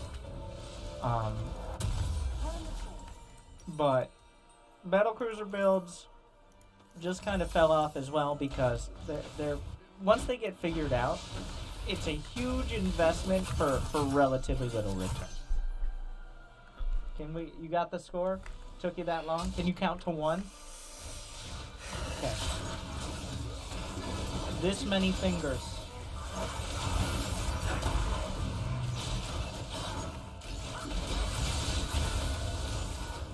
Where were we? Yeah, Raynor just got dunked on. I think Raynor I don't... Where did he go wrong? He went wrong with the fact that he... Raynor may have tried to expand too far instead of focusing more on units. He wasn't denying. Because he never put any real pressure on Hero Marine. Like, he did some You can't- Baneling drops, a few run-bys, those very sad Nidus worms. But Hero Marine was He had more allowed to bases, get he to like needed to 170 supply and then go. And that is every Terran's both at any level of moistness dream. Okay, you ask a Terran player, what do they want? A true Terran player will tell you, I want 70 SCVs, 8 barracks, 3 factories, 2 reactored starports. Oh, yeah. And I don't want to ever build units that aren't tanks or units that start with M. That's what I want in my life. That seems like a lot, but it's actually relatively simple. Especially compared to the other races. So, if they can parade Marines and Marauders and be dropping medevacs and splitting and stimming and sieging up the tanks, I mean, come on.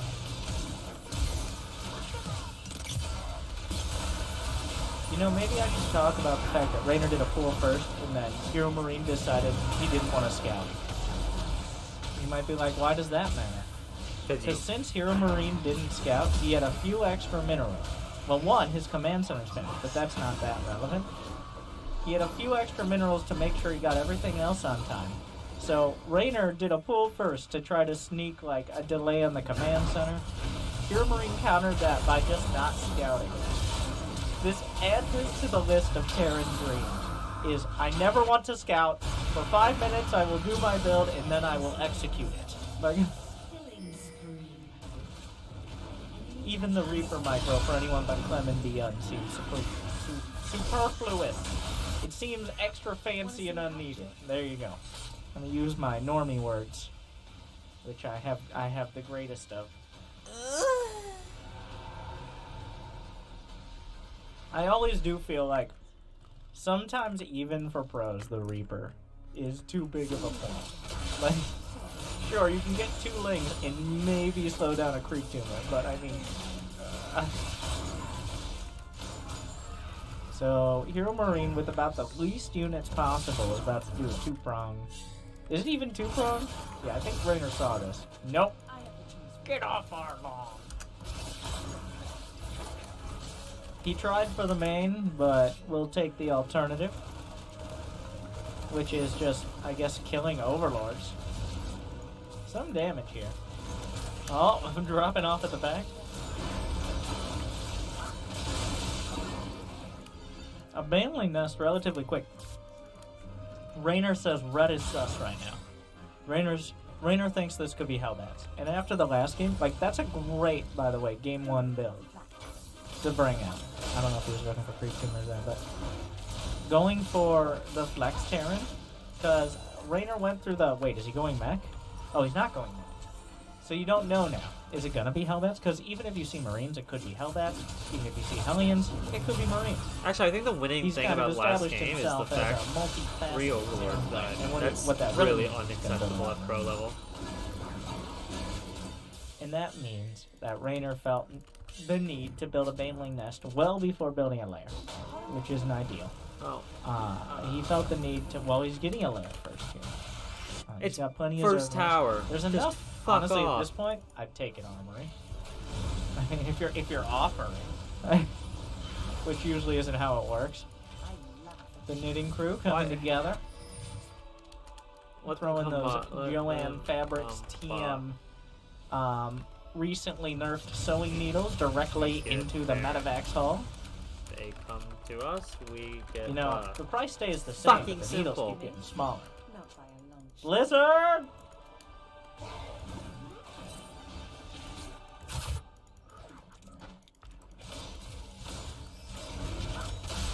What Queens need is 0.5 range though, okay? Enough to not actually do it. I'm not even sure if that would work. There are no 0.5 ranges that I know of. No, there aren't. Everything's a whole... Splash damage, I guess, would be like something like, oh. No, the Queens just shoot down a Banshee. You really think he's gonna take that for it? Memory making sure he's ready. The queens are the only defense for the 4th, and they're more than enough right now. Meanwhile, Hero Marine. Oh my god, how crazy is this? Hero Marine has a bunch of barracks, building tanks, medevacs with double upgrades. But his 3rd base is now being chewed upon by about a dozen Zerglings. So that is annoying. That's a thing. Might lose a few, but this attack without combat shields is a little wow, deep in the paint. Ooh, a little deep onto the creep there, Mr. Gabe. Meanwhile, all the SCVs that came over here did kind of die. So that... The Banshee eventually killed the Zerglings, but it's not its ideal target. They're wasted around. So this is leaving Hero Marine at an awkwardly low SCV count from where he'd love to be right now. Right now, if he was at 70 SCVs, he could just push. But 53 is a bit of a 10. Oh, whoa, Brenda, what? Losing 3. Oh, most of those had at least a transfusion. Why are the Evos here? What is this? Rainer's like, I liked it when my Evos died mid-upgrade last time. I'm gonna continue refining that strat. This time they died with +1 researching. So, you know, that's kind of a huge fucking deal right there. Yeah. What is this? Oh, yeah. The other one, too. Why not?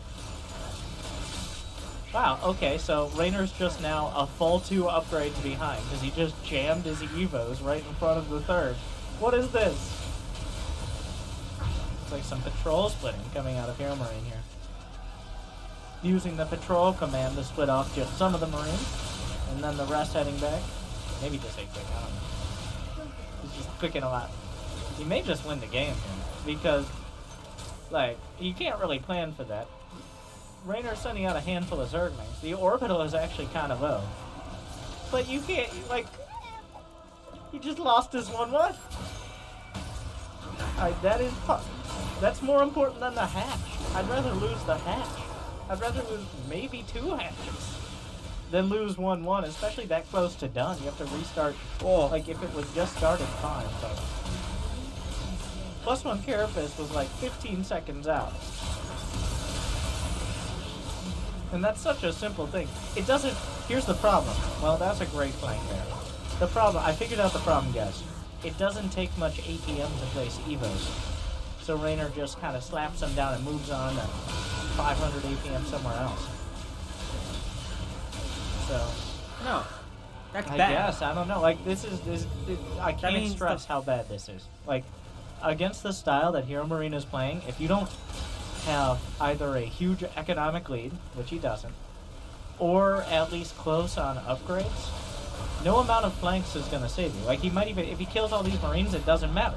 There's another round, and another round, and another, and they keep coming, and they don't stop coming, and they don't stop coming, and they don't stop stimming, and they don't stop winning, and that's what happens when you lose your upgrades. That means his APM is useless. As we see, it continues. Rainer continues to try to battle it back, but he's down on Larva, and the upgrades make it so he literally can't. Even if he had unlimited money, it'd be hard to put enough units on the field. If he has with 5, this many 6, hatcheries. 800 hits He's upgrading a Hive and 1-1 at the same time. And Hero Marine's they're gonna not have 2-2. being used correctly. At this point, each of his And he's playing Marines too is fast. essentially like Republic Commando over here.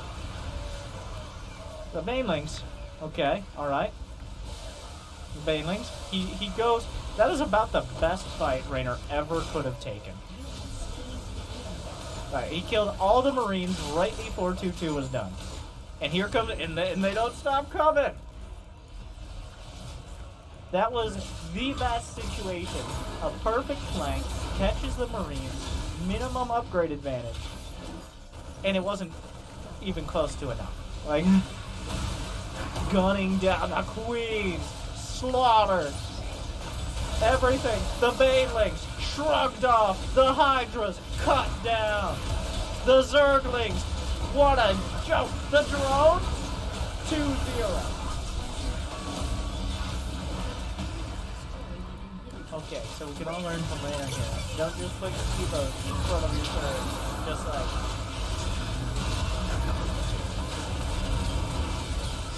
Don't do it.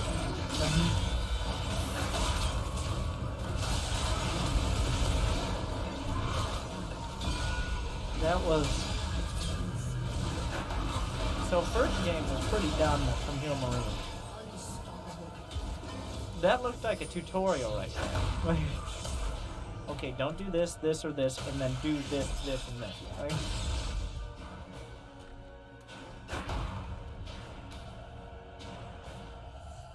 And even, like, if Raynor had the upgrades, the Zergling counterattacks were decent. Like, he killed 10 SCVs at a key timing. Please don't fall. Killing 10 SCVs still pales in comparison to losing +1 Carapace with 15 seconds left. And it wasn't like Heal Marine went out of his way. It was literally in his way.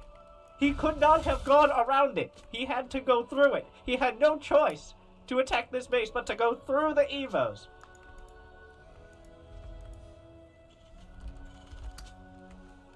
Don't be caught. Game 3. Big Gabe looking for another weekly. Put another in his voluptuous belt. Up 100. I don't know if that word has ever been used for belts before, but here we are.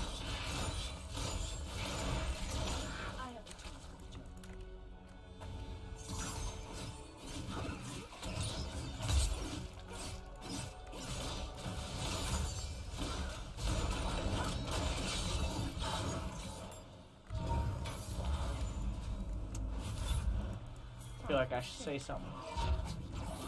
Isn't that my job? Like and subscribe. I keep forgetting. It's taking too long. Like at this point, people already tuned out. If I don't tell them to smash that like button in the first 30 seconds, might as well not tell them to smash that like button at all. But here we are. You made it this far. If you're continuing, like if you turned off the match, that last match, saying Raynor's washed up and evaporated. He just got deleted twice. Well, that's all. Welcome back. Hopefully, we see a little bit. And it's not like it was even a huge. It's one big mistake there. Yeah, it was a which fat is usually how players like Raynor lose so quickly. I think Terran wins. Yeah, Raynor's just solved at this point.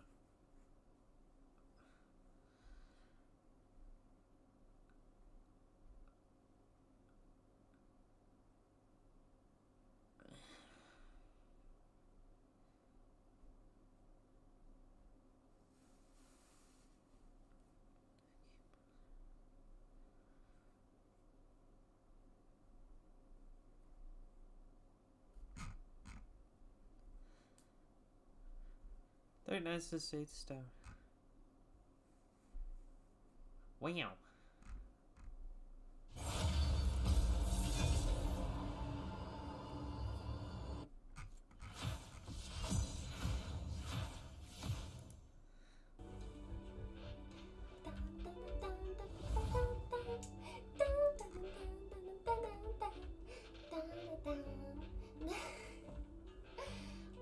It's a weeaboo adventure, and what weeaboo adventure?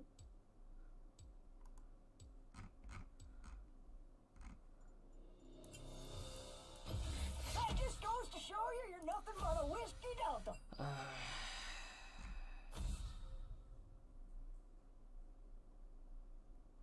Ooh, Vigilante. Haven't seen that video in a very long time.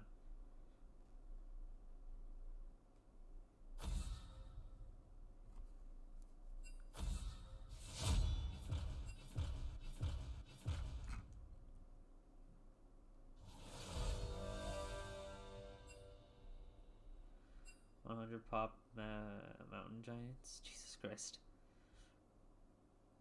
A song in a wheelchair. The fuck?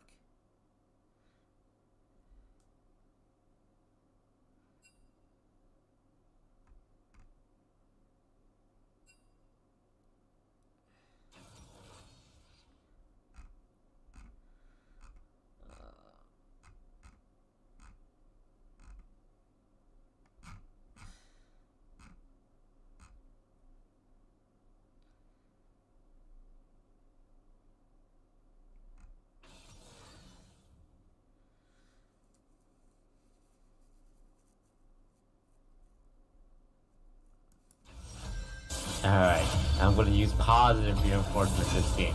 I'm gonna be so nice to each and every single one of you. Okay. Oh, that's kind of scary. Mia, you didn't press accept, but that's okay. What do you mean? That's not positive. That's kind of freaky. It's kind of freaky. I don't like it either. Can you press play again so we can queue? I think I got glitched because someone kept a random kept inviting me. Maybe you can't press the X button? It says we're in queue. Ugh, my game's actually glitched. I have to restart it. Okay, restarting is fine too. I don't like it when Toast is nice. Give us other get Toast, water. please. I just don't like it. Oh, it's just too weird. I'm so out of it. Nah, you're fine, you're fine. I believe that you can do it.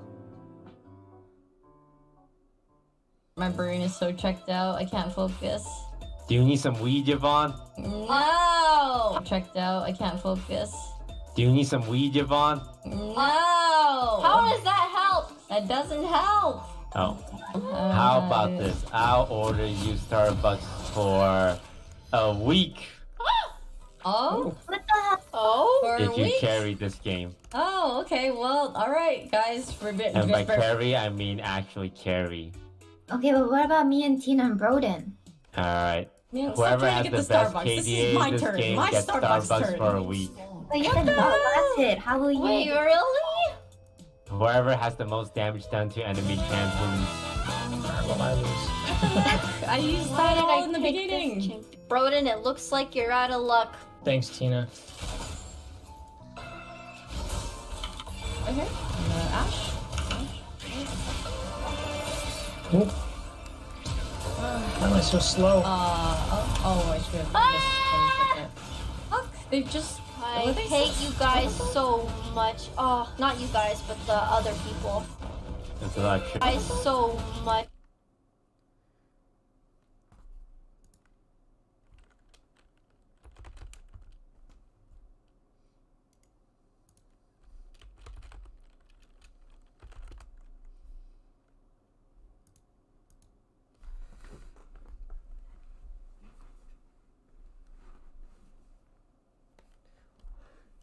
Disguised toast.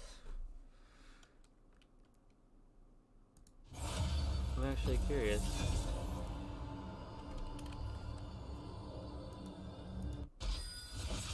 Oh, I spelled this.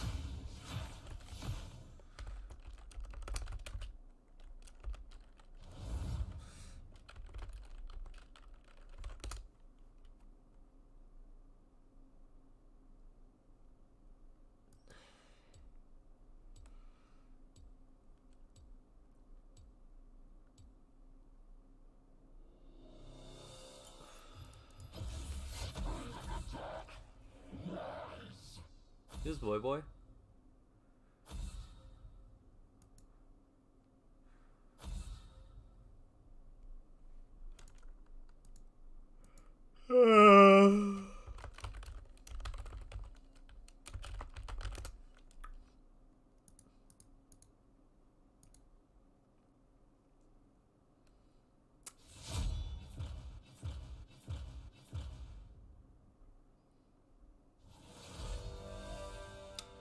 Okay.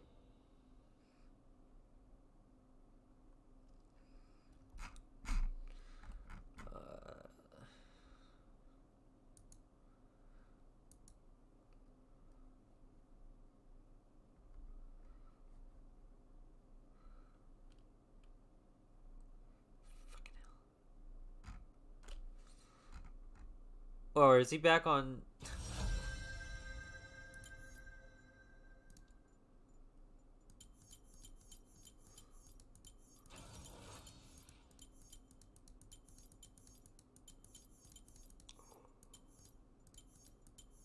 Ugh.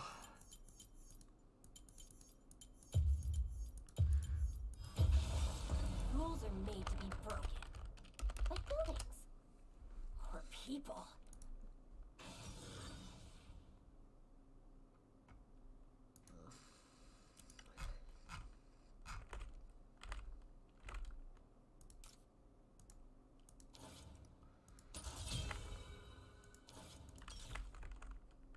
Kutakara.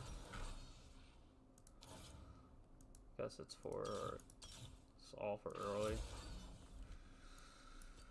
Then the Omnivamp actually scales late pretty well. How do we search on here?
Oh yeah, no, he's okay. So he's entirely back. Yeah, face.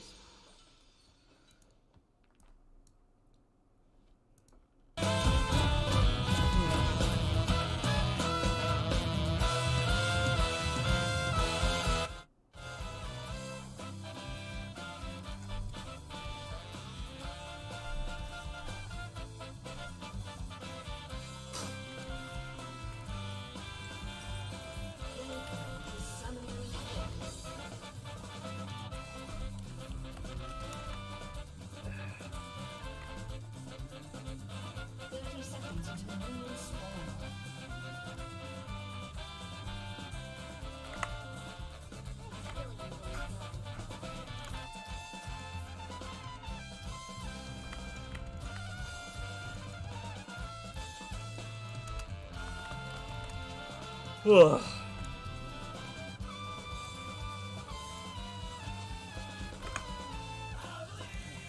I don't think they're gonna be clumped up.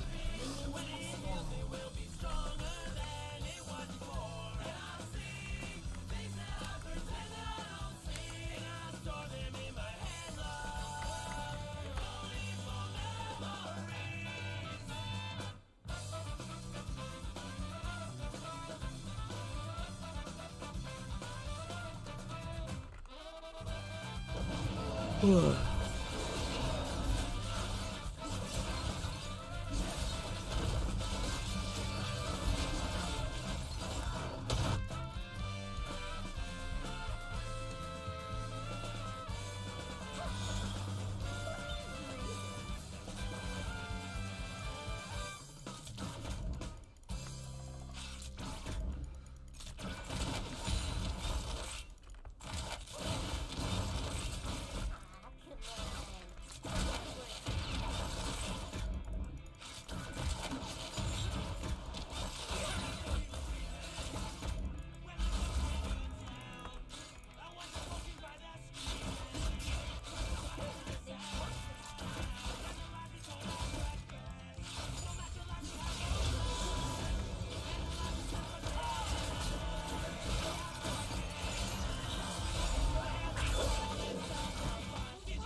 that's bad timing.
David and Goliath. What the fuck?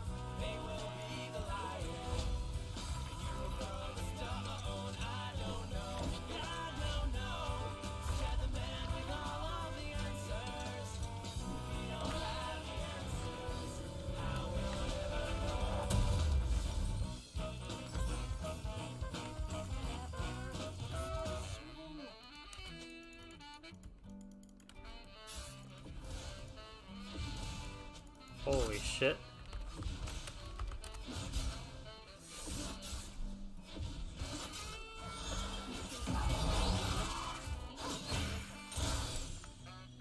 That is the highest recorded ping I've ever had.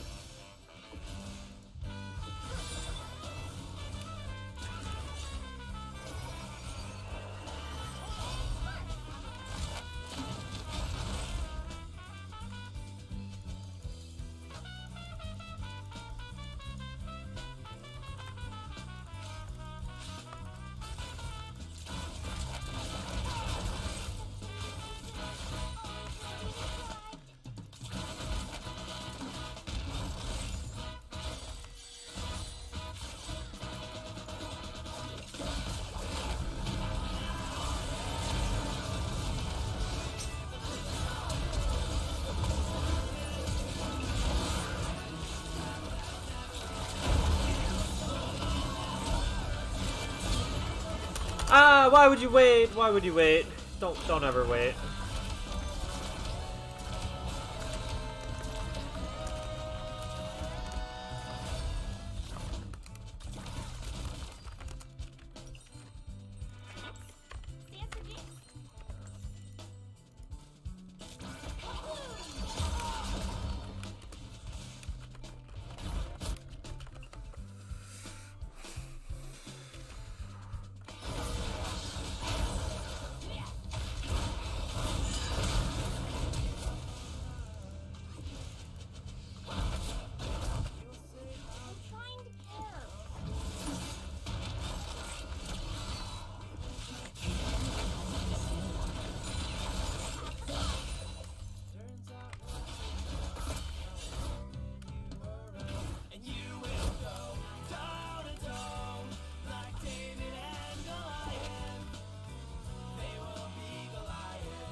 This bike is fucking amazing.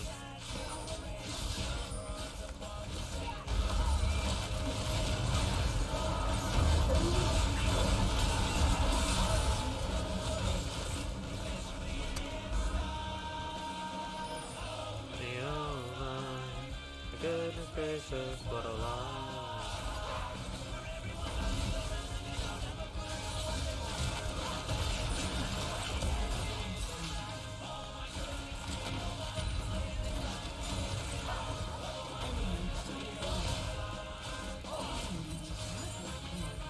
How was I supposed to fucking do anything?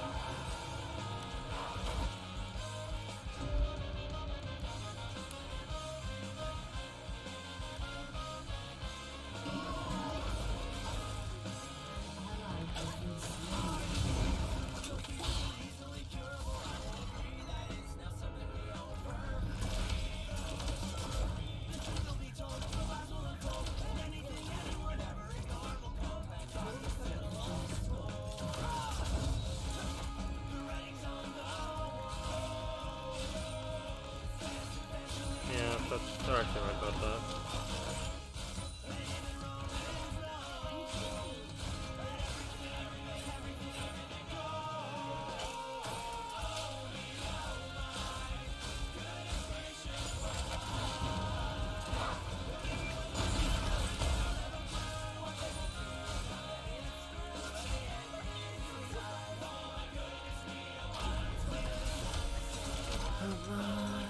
Be your mind.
am I spiking?